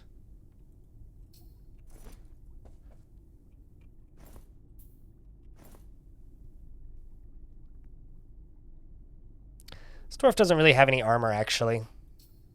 It's kind of a fuck up. I have to get something off my horses. We're in an ad break. I will just walk outside.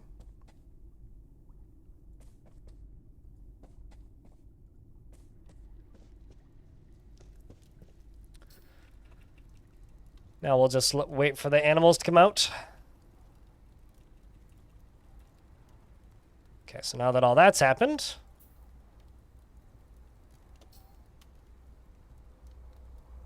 why not grab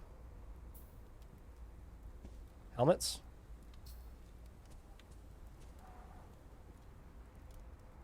Swear that I did, but oh, there we go. I see. I just have swords and shields. Yeah, that's fine. What about you?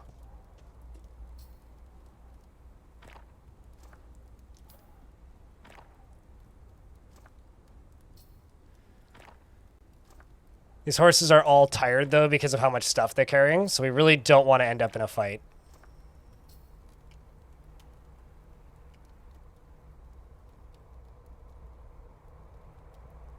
Kremlin leather tunic, eh?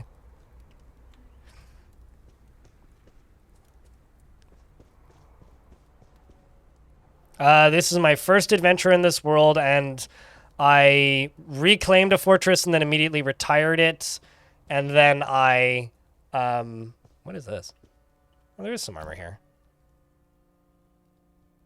I made an adventure, I unretired a fortress and then, immediately, or reclaimed a fortress, immediately retired it to try and give this faction a leg, and then it got destroyed. And then I, after that, I made a, what's it called? This fortress. So this is, I guess, fort number 3 that we're about to go start once we get there. But first we need to take our very large crew of friends there. Are we outside of the fort? Okay, I need to go north.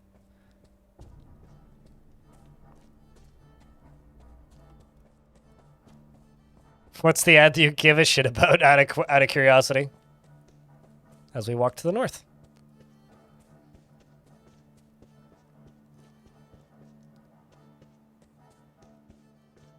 And if you're wondering why they're blinking gray, it's because we're technically part of hostile factions, but we are friends. I'm actually just going to go play as one of the bears for a second, and we're going to talk with our dwarf. We're going to greet the listener. They say, hello, Yugath. It's good to see you. It's good to have a friend like you, and Yugath says, hello, it's good to see you. And I'm going to ask about the area, because Yugath, the dwarf, is from here. Ask about the surrounding area. Ask me when I've returned to my home. Oh. Have there been any troubles? The world is safer for travelers when night creatures no longer stalk the darkness. Shady tunnels, the death of Ash is in the stable prairie. Seek this place if you hunt in Egengun Tombsbury's, the shady crypt's cavern of Dust, the wicked troll. Okay, so there's a troll around. I'm just going to ask for that's the wrong response, but that's fine. Just wanted to get out of that menu. Let's ask for directions. to... Doesn't know where Filthhammer is. Well, that kind of... Not the best, actually. So instead, I will just simply go to the overworld, and we're going to start fast traveling. And then I'm going to do another thing and type in ADV, quick save. You only get for gambling sites? That sucks. New Mission Impossible movie? Oh, there you go. You know, I like to think of it as like a human being friends with a chimpanzee.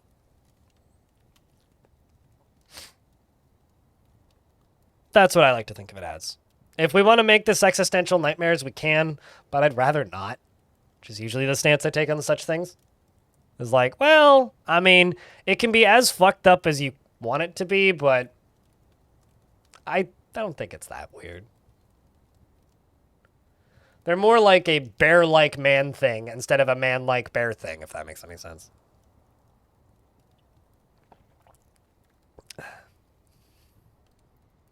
Yeah, it's a bit wet down there, Burn, or Bum in YouTube chat.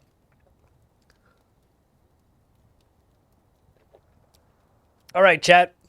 I need you to post an appropriate adventure emote. Also, we're literally going based off of my head memory of this map, so it shouldn't be too hard to find the place to this map, not that big. We have to eat about twice a day. So we have tons of food, plenty of water. I don't need to feed my companions, just me. We're going to move a few tiles, and I'm going to make sure everybody's here. Everybody is, in fact, here. So now we're going to move. These little shields are hostile entities on the map. And if I wait a few turns, it does seem like they are attacking my fort. Oh my gosh. In before that fort is actively just getting invaded in real time. It looks like they died, though, so...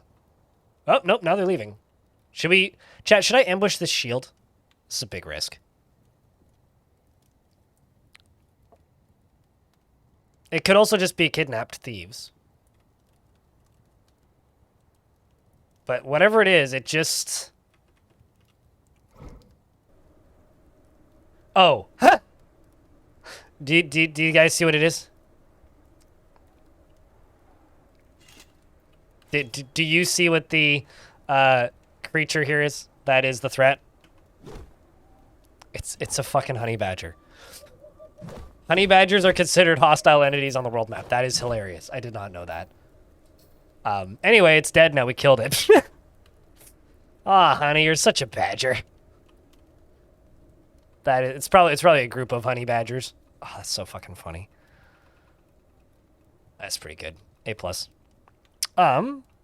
If I go to the map, we can get a bigger view. Looks like we know a lot of what's on the coast, but that's about it.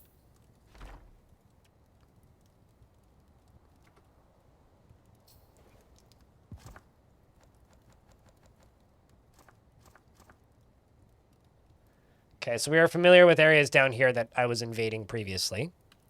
If I type in Filthhammer. Okay, so I do have a vague direction of Filthhammer, so we need to just kind of head like west, like slightly south, but mostly west from here.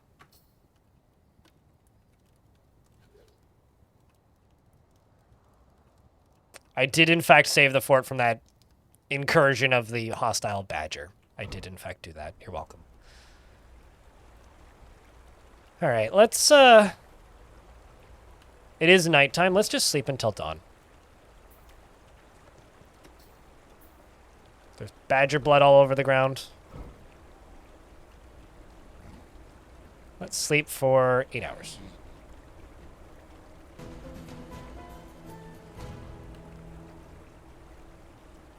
The sun's coming up, which is the bar at the top. You can see the sun's up over here. They say hello, good morning. I'm hungry and thirsty, which is visible right there.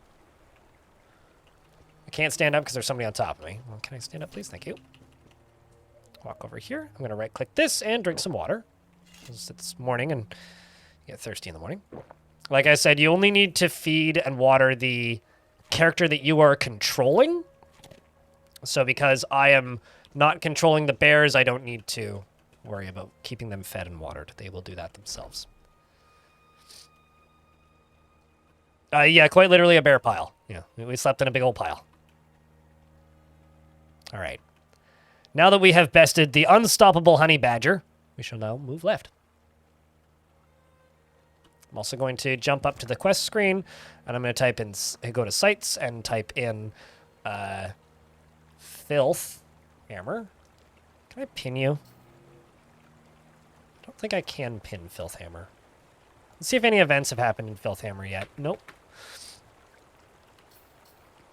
Actually, also, another thing I can check while I'm here. Bestiary. I don't think there's any stranglers in this world. Also, by the way, if you guys want to know how to find specific animals, adventure mode is your fastest and easiest way to do that. That is where mermaids are known to reside. So there are mermaids, in fact, in this world. But they are there. So good luck getting there. So, yeah.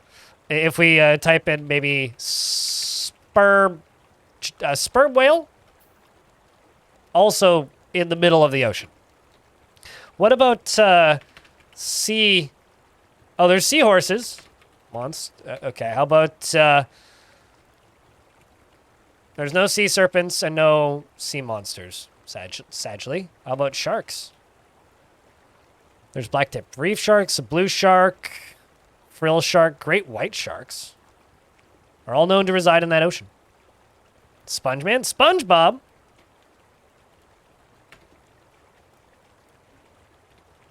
There are no known SpongeBobs in existence.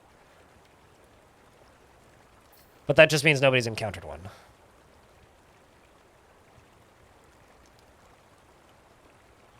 There's great barracuda. Great white shark. There's no orcas in this world. At least that we're aware of.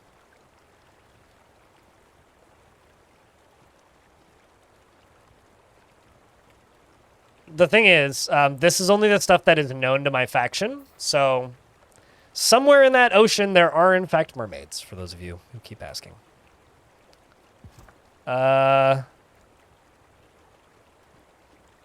We have not made any discoveries of elephants. We do not know where they roam wild. That other fort that we've started hasn't been around long enough to know yet either. Holy shit. So all the little blue entities are neutral entities that can move around the world map, and all the shields are hostile armies and or hostile entities. So that's probably zombies, you know. A lot of these could just be wild animals too, because this is Untamed Wilds, although that's definitely an army.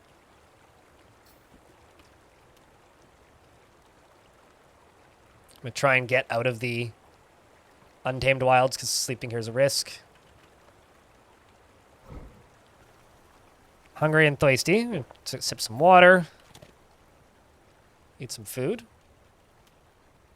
There's some gray langurs that are just southeast of me that are pondering my existence. We're going to walk up to this creek over here. Oh, well, it's frozen currently. Which means I gotta make a campfire. Gotta heat my water skin to melt my water and drink. And then sleep.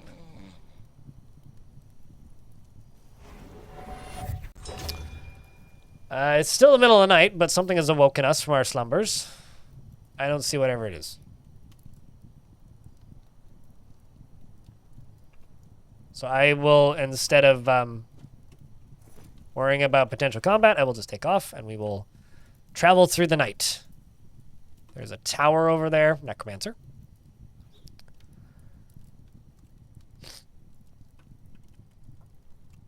Let's drop down here again. Hungry and thirsty once again. I'm going to need to fill my water skin. Going to eat some prepared brain. I'm going to go to you and say, which one of you had the meals? I know that one of you had the meals.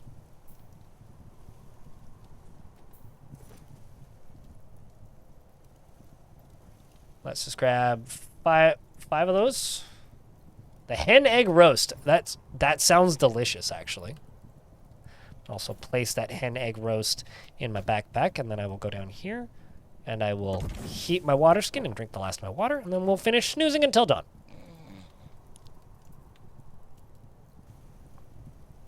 I don't currently have any plans to visit that tower, no.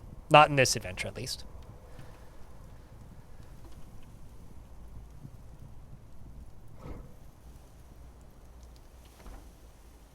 Let's wait for the sun to come up. And the rivers will probably be thawed, so I can go fill up my... Nope, not thawed.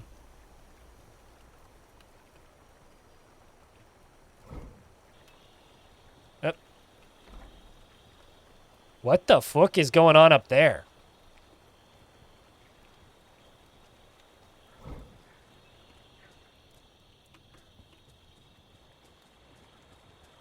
You guys see all of those, like, all of those green, or all the blue dots?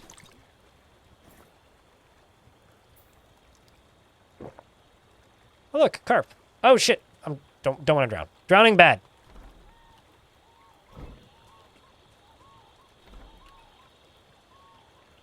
What in the fuck is going on up here, Z's? So there's night creatures? Or beasts of some sort? They're probably all refugees. Yeah, they've been routed out of these towns.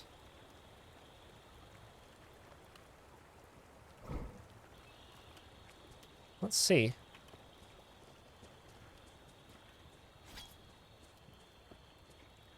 Let's see what's going on. There's a tent over here. I'm gonna greet them. I say my name's Yugath, Holy Razor, and they say, the human fish cleaner Neck says, I'm Neck. Life is, in a word, luck. You don't seem very lucky, though. Inquire about troubles. Well, let's see, we've got the missing treasure. Oh, so you're not so worried about living in a tent out here, hey?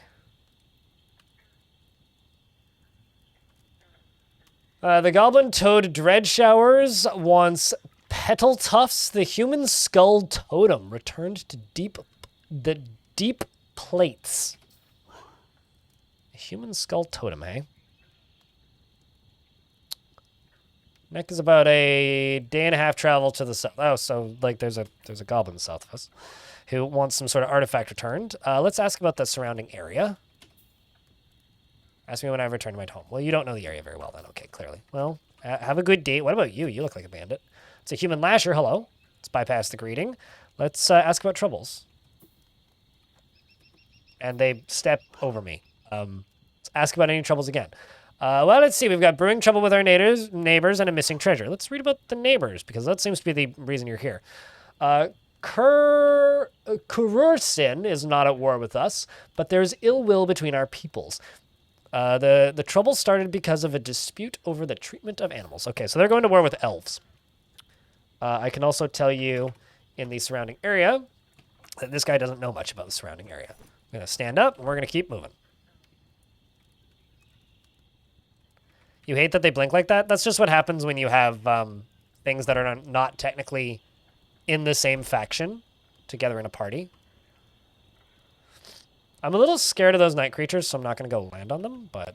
Oh, geez, actually, this is a bit of a problem. Because I need to cross this river, and there's no bridge. Well, let's see what we can do. I'm also really hungry and tired.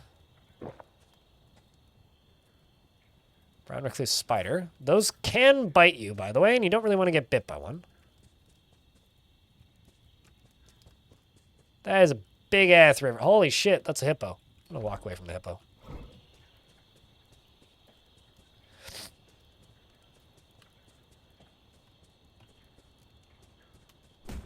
Uh-oh.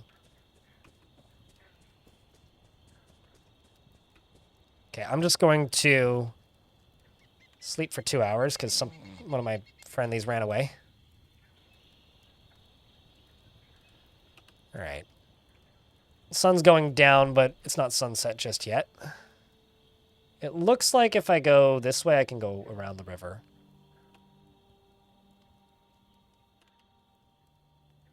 So hopefully I can go south.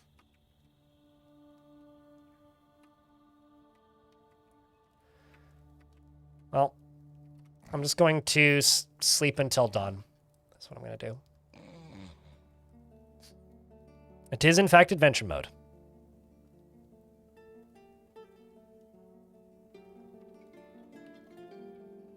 They may also just be those refugees may also be like external war camps. They may not necessarily be refugees. Like sometimes they're refugee camps and then sometimes they're military camps. So they might be military camps. And they may also just have no soldiers, which is why they're sending fisher people out there.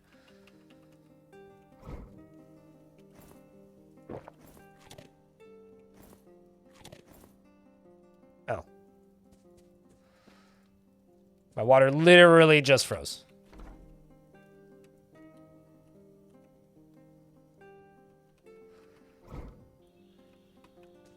Do I have any swimming skill? Actually, I think I might. Let me see.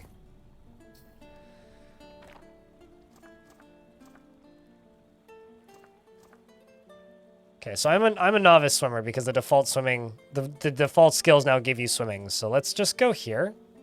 Let's fill that. Drink some water. Chat, do me a huge favor, yeah?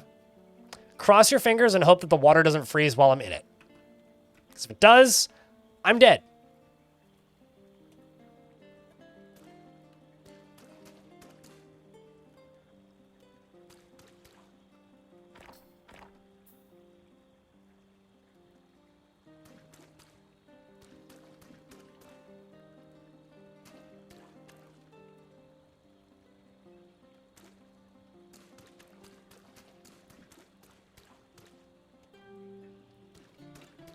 All right. Now the next thing I need to hope is that when I'm done waiting, everybody appears next to me. Shit. Oh, no, they did. Wait, what? Where are the bears? You left the bears, man. You fucked up. Let's just go all the way up to the edge. Oh, look, a stork.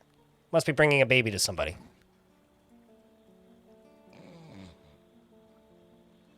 God damn it. Well, I guess now I get to go all the way back and then drag the bears across one at a time.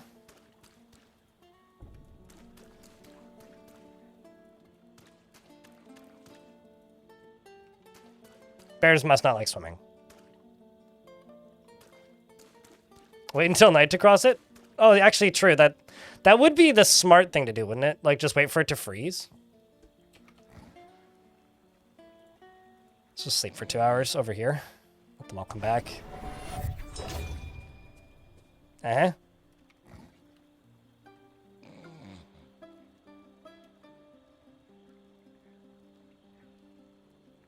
No, I'm making a joke about storks. Game does not do that. What is this? Oh, sweet. There's prickleberries. Oh, there's no pickable prickleberries. Peter can't pick a peck of prickleberries, I guess.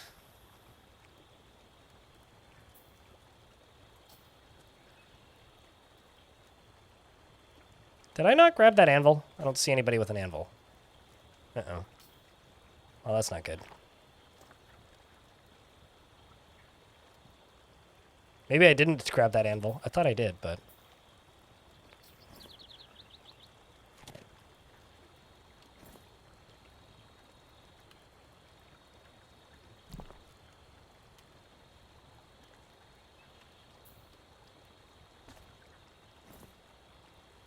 It's on the donkey, is it? Okay, I didn't see it when I was looking. Ah, you are correct. Let's wait for 2 hours. And before it just doesn't freeze.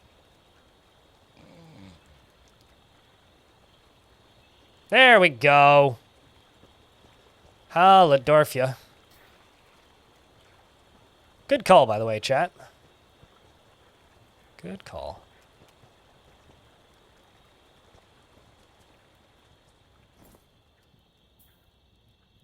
Let's make a campfire. Heat this up. Drink the water. Did I? I'd swear that I had food in my inventory. Oh, I see. I put it on there. Let's eat that. Place that in my backpack. And let's move. We're now traveling under the cover of night. Let's just jump up to here and then type in sites. See where we're at. Still can't see where we're going, but we're slowly getting further. Let's hope it doesn't unfreeze now. Probably won't because the sun was not rising yet. This game has so much. Yeah, well, Zach and Tarn, I don't think are the type to really mince too many words when it comes to children like that. All right, let's just sleep for 8 hours.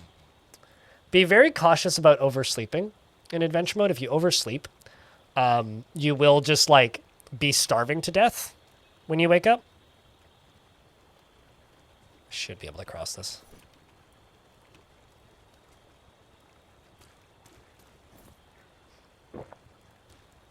But yeah, be very cautious about sleeping in adventure mode because if you oversleep in adventure mode, then...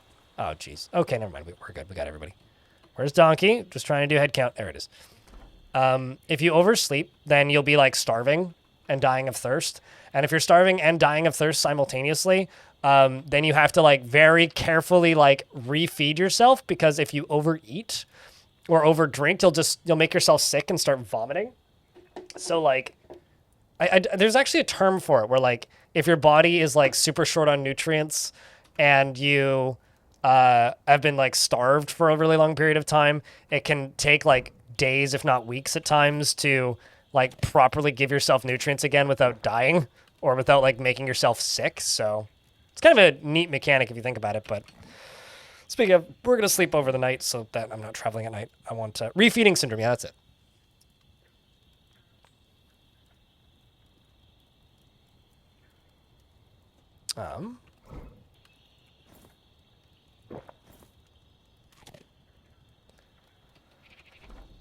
Let's just walk until we get to this little creek right here.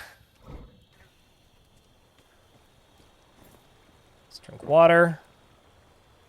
Fill the water skin. Okay, let's see where we are.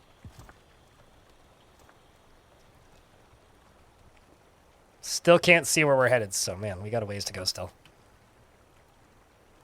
Oh man, another river to cross.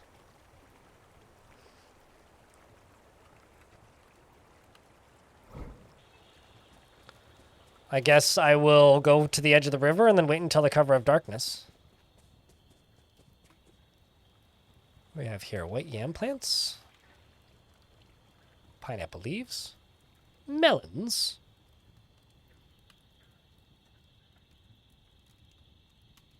Durian trees? Sometimes you can harvest stuff from the wilderness, but...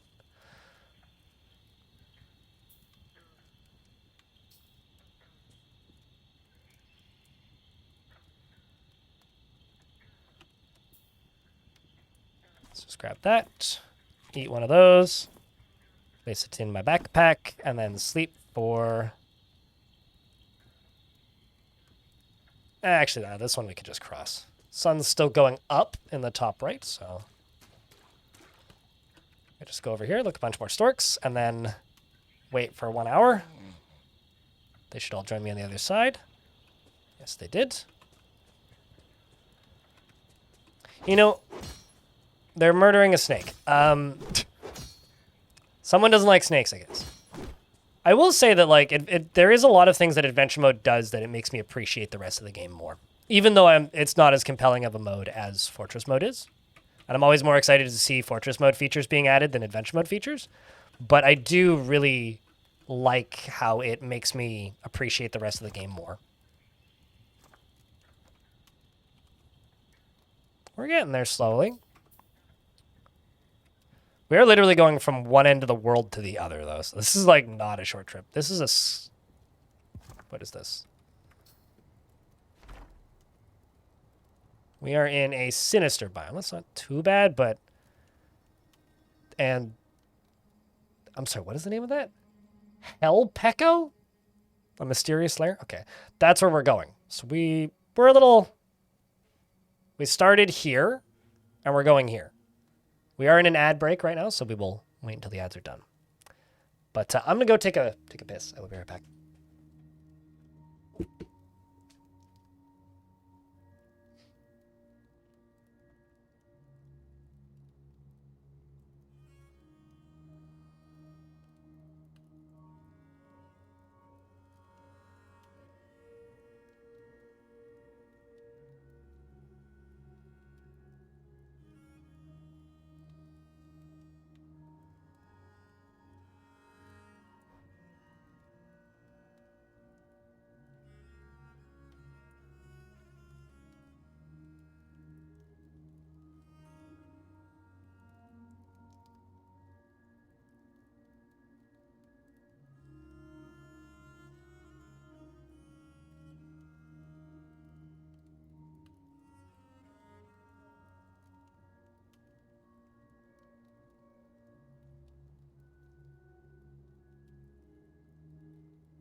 Ads are still running.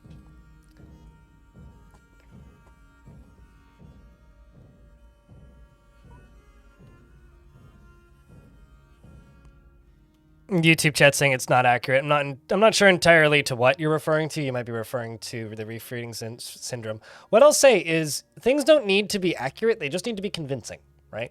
Like if you can replicate something to a point where I think, oh, that reminds me of this real life thing, so I understand why that works that way. It doesn't need to be one-to-one accurate. It just needs to be convincing. And I think that's the thing that Dwarf Fortress does so well, is it's very convincing in ways that a lot of games aren't. I think that's cool. All right. I mean, here's the thing. That is something that Tarn has wanted to add for a long time as an optional starting thing, where instead of just like settling somewhere and then being in a wagon on the map, what if instead of settling and then being in your starting location on the map, you instead drove the wagon? Something that Tarn's talked about a number of times over the years, which I'd be all here for. I think that would be really cool. I mean, that's kind of what I'm replicating, right? We're sort of playing this as an Oregon Trail, you know? Sort of. Sun's going down. Sun is now down. We are in wilderness. That's a safe place to sleep. As safe as you're going to get anyway.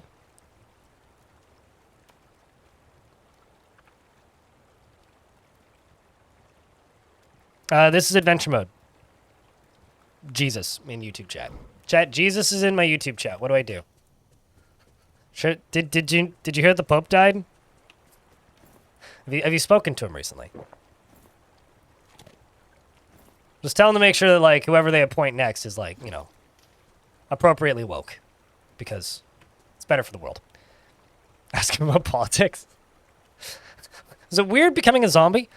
All right, that's enough random Jesus references.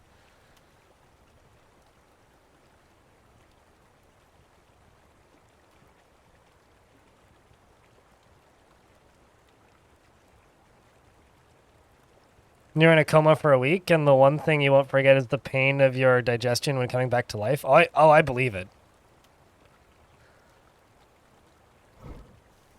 I mean, in this game, like, if you don't eat for 24 hours and then you start eating, you just start puking, right? Like, it's way faster than it would be in any kind of semblance of reality, but...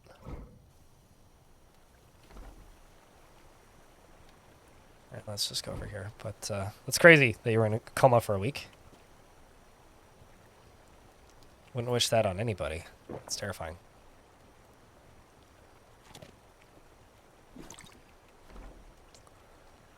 Let's keep moving.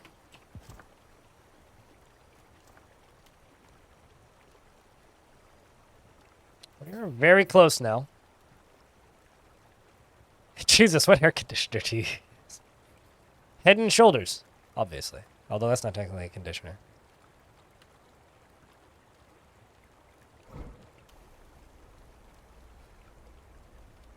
Hey, Jesus, I got a really good idea for a business venture. I got all this water, but it's not worth all that much. So like, if we work together, we could really make a profit off this.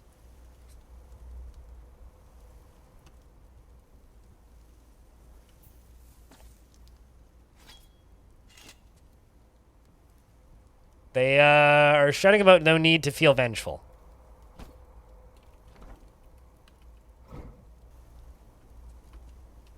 If you're worried about leaving your companions behind, keep an eye out for blue dots trailing behind you. Alright, Dwarf is tired. Let's sleep for 8 hours. Well, that's okay. I am. And Jesus doesn't need to be. But, like, you know, he needs room and board to spread the good word, right? So, like, he wants the word room and board. Like, turn this into wine, and then I'll pay the rent. I'm joking. I don't know. I'm just... That's a giant noodle.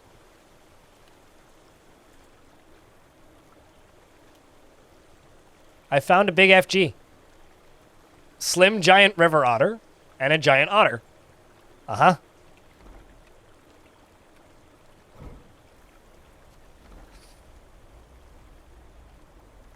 Oh yeah, no, you just have to charge the disciples to be disciples, right? And get them to charge their disciples to be their disciples.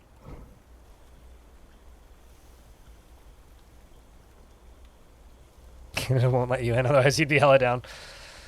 Such is life, eh?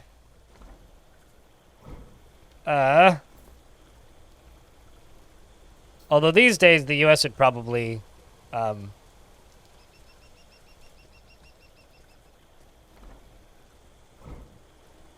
know what, I'm not going to make that joke. I'm just not going to do it. It's too real. Wait, that's a pyramid scheme? What?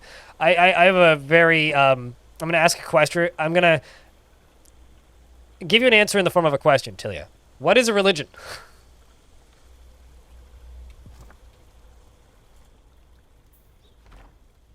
We are damn near there. It's right there. That's our destination. Then we can reclaim it. Although I think the greatest pyramid schemes were made by ancient Egypt.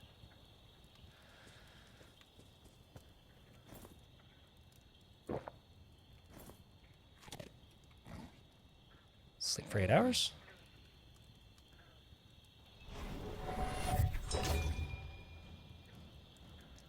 Philosophy plus creation myth.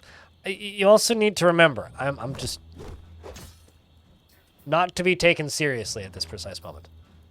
Please don't make my friends all scatter. Oh, this is unpleasant. If you take what I'm saying seriously right now, one, you're probably new here. And two, don't worry, I know. I also don't particularly care.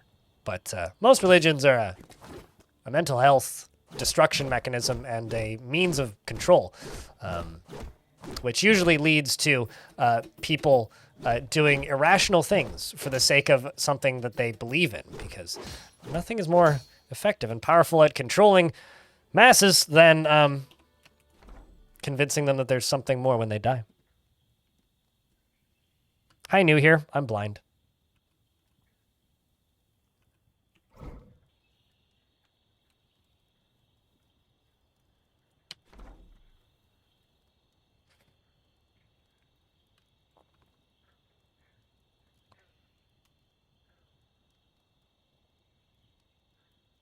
You basically talk Canadian. That's always such a funny thing to me. All right. We are on the edge of the evil forest in which I have settled.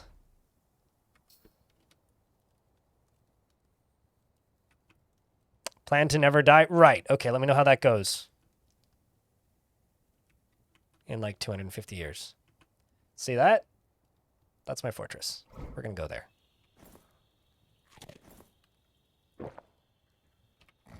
Before we move, we're going to take a sleep.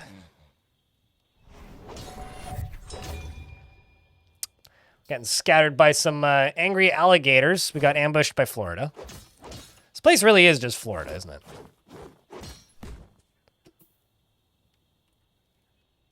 Kosoth bashes them with a primeval stone maul, bruising the muscle, and the force pulls the leg. They do seem pretty strong here. I'm still tired from sleeping. Still waking up. Let's just hit this alligator, why don't we? Slash it with my sword. Oh, its head's gone. Oh yeah, they added more music motifs.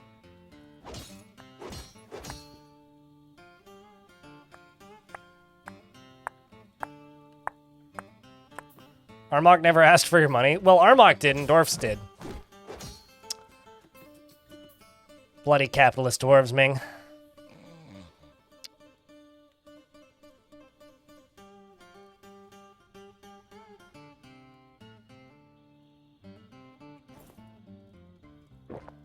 Let's drink some water, eat some food. Stand up and go to the fortress. It's off to our new home. We go.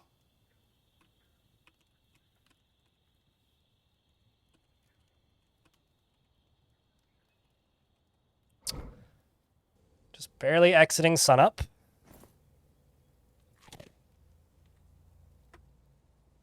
Let's put our weapons away.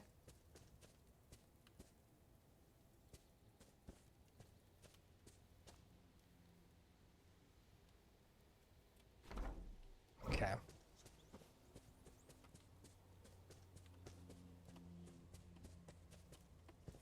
It's a real dense forest.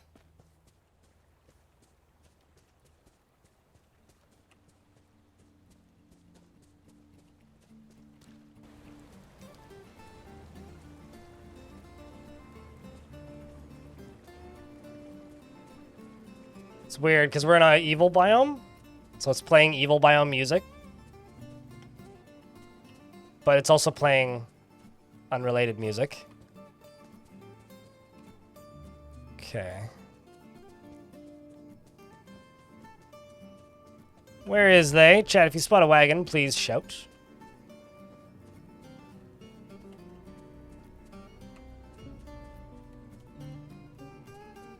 Alright, we found an audio bug. It's playing 2 songs at once.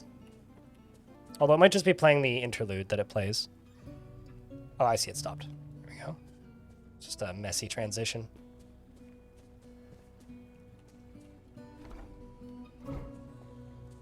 Maybe they're on the other side of the river.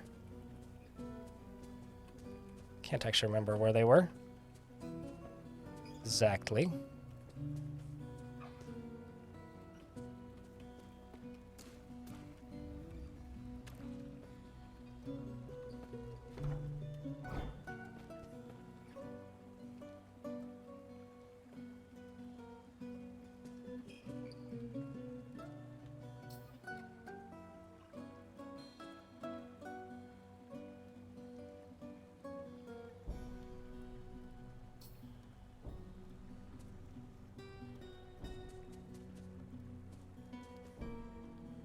Spattering of alligator blood, hey?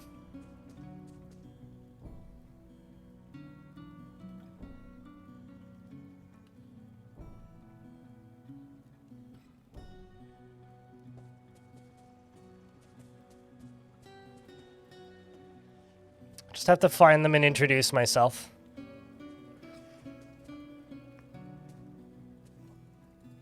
I might need to be on the other side of the river, actually.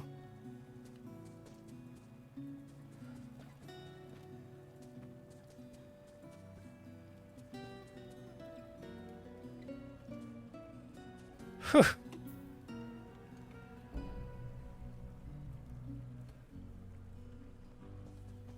Ah, there they are. Okay, hold on. I'm just gonna go south. No, not there. Stop action. Path here.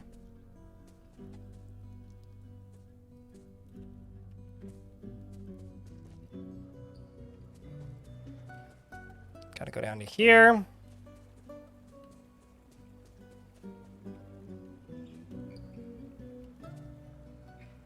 Let's just path you over to here.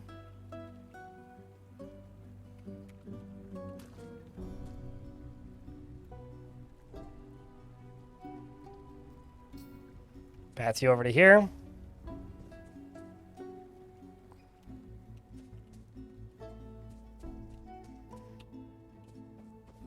They caught up.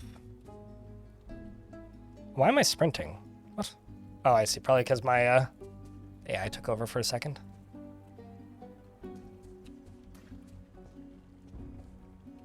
Come on.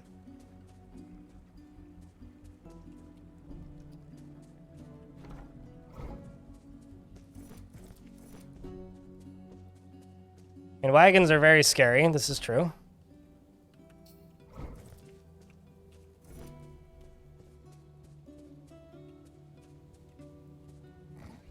Let's wait for 1 hour. Let's hope they'll catch up. There we go. Sweet. Now we can go back to the wagon. I just want the whole crew to be together.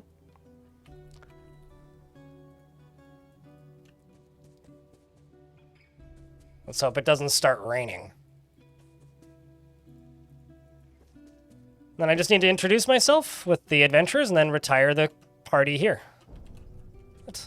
Tree doesn't let me up. There we go. It's too dense of a forest, man.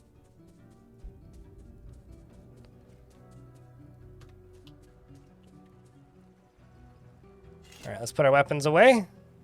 Oh, they have a broker. There's the manager. Let's go start a conversation with the manager and greet the listener. They say, hello, I'm Dishmab, syrup owner. Syrup owner. Ah, okay, syrup, Mr. Syrup owner. Let's ask about any troubles. The world is safer. There's a night troll that's nearby. Let's ask about the area around. Oops, nope, that's not what I want. Let's change the subject and then ask about the surrounding area.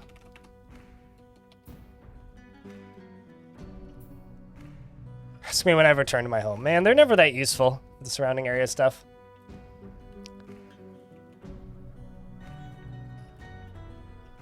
Or maybe rest.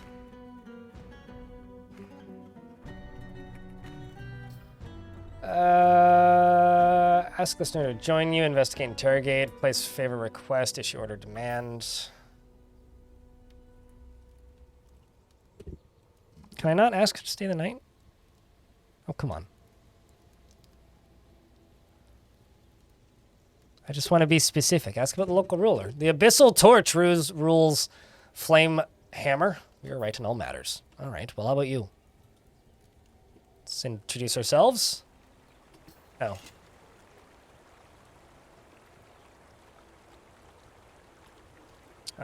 We introduce ourselves. Oh, I see. I'm talking with the wrong person. Say goodbye. Okay, let's speak with the dwarf manager. And kind of odd that I can't ask them to rest. Maybe it's because there's no beds here. Let's ask about any troubles. How's life here? I wonder if they can't actually communicate. Because they're not responding.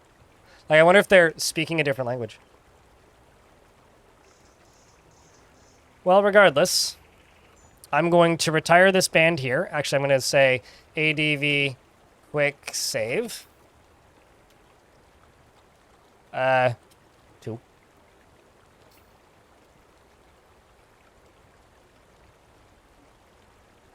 All right, chat, we've made it. So I know that everybody's sleepy because we've been walking across open fields for the last hour, but we're about to go and do the proper embark.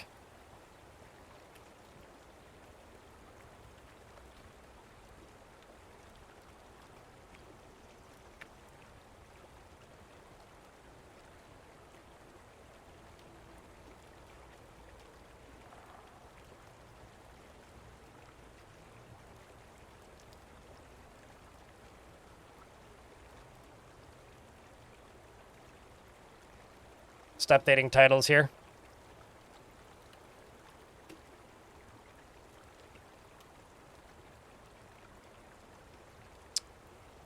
Because I can.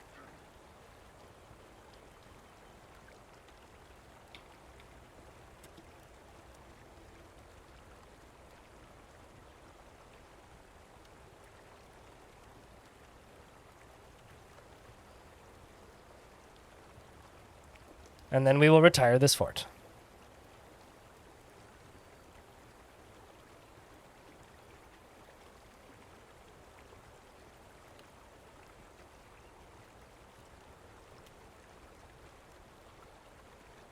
Yeah, that's a pretty good way to put it, Jesus.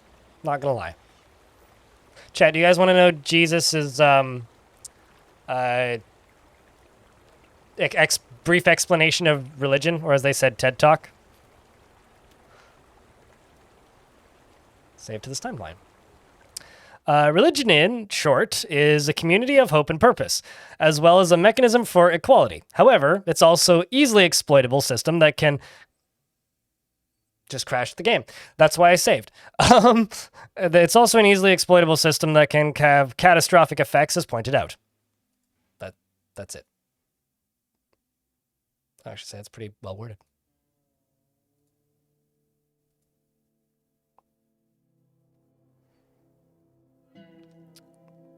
Straight from the pony's mouth, indeed, yes.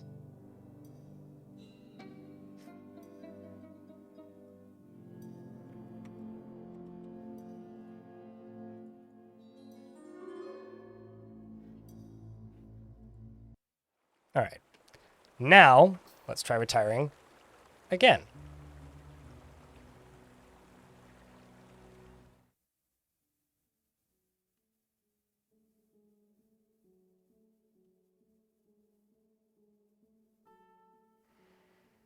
But yeah, I would also throw in a few examples of control the masses and minimize panic at the beginning through fear and self-loathing, but, you know, it's not a terrible short description.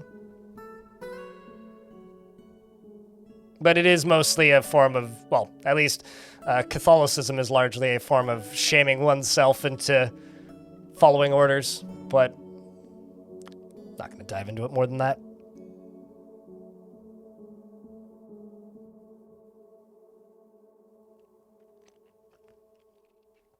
I'm glad I decided to save, though.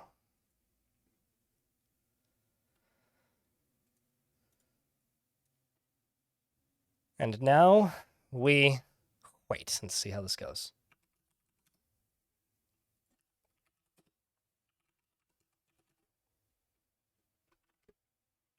Let's hope that it actually saves this time.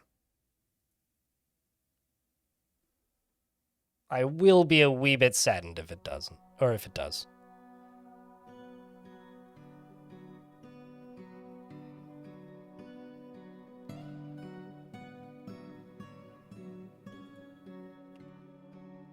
Well, we made it through.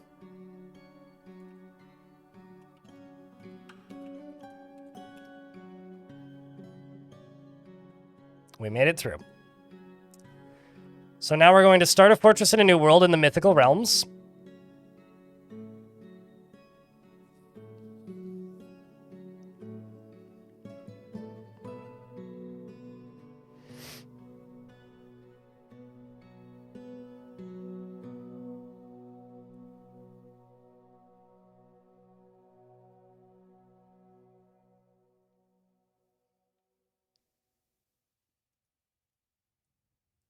Start a fortress. 2 weeks should pass pretty quick.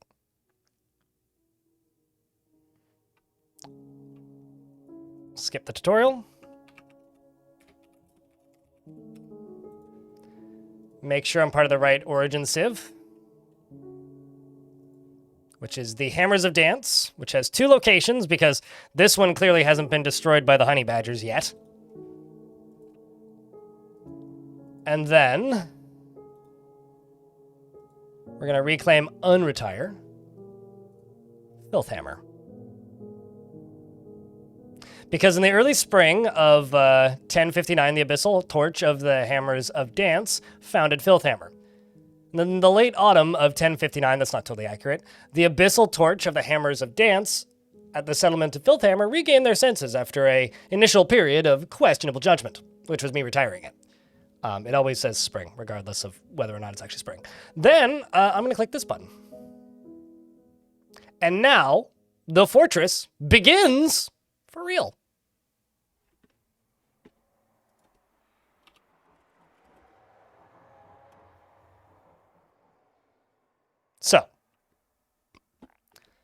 How have your sturdy hiccups? How have your sturdy charges fared in your absence? Hey, Elfie, you can turn the thing on if you want. How have your sturdy charges fared in your absence?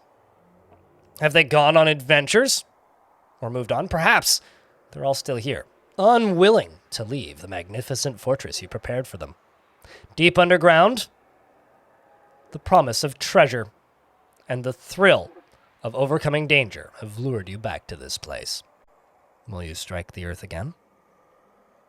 Yeah, liquids get dumped out of flasks. This is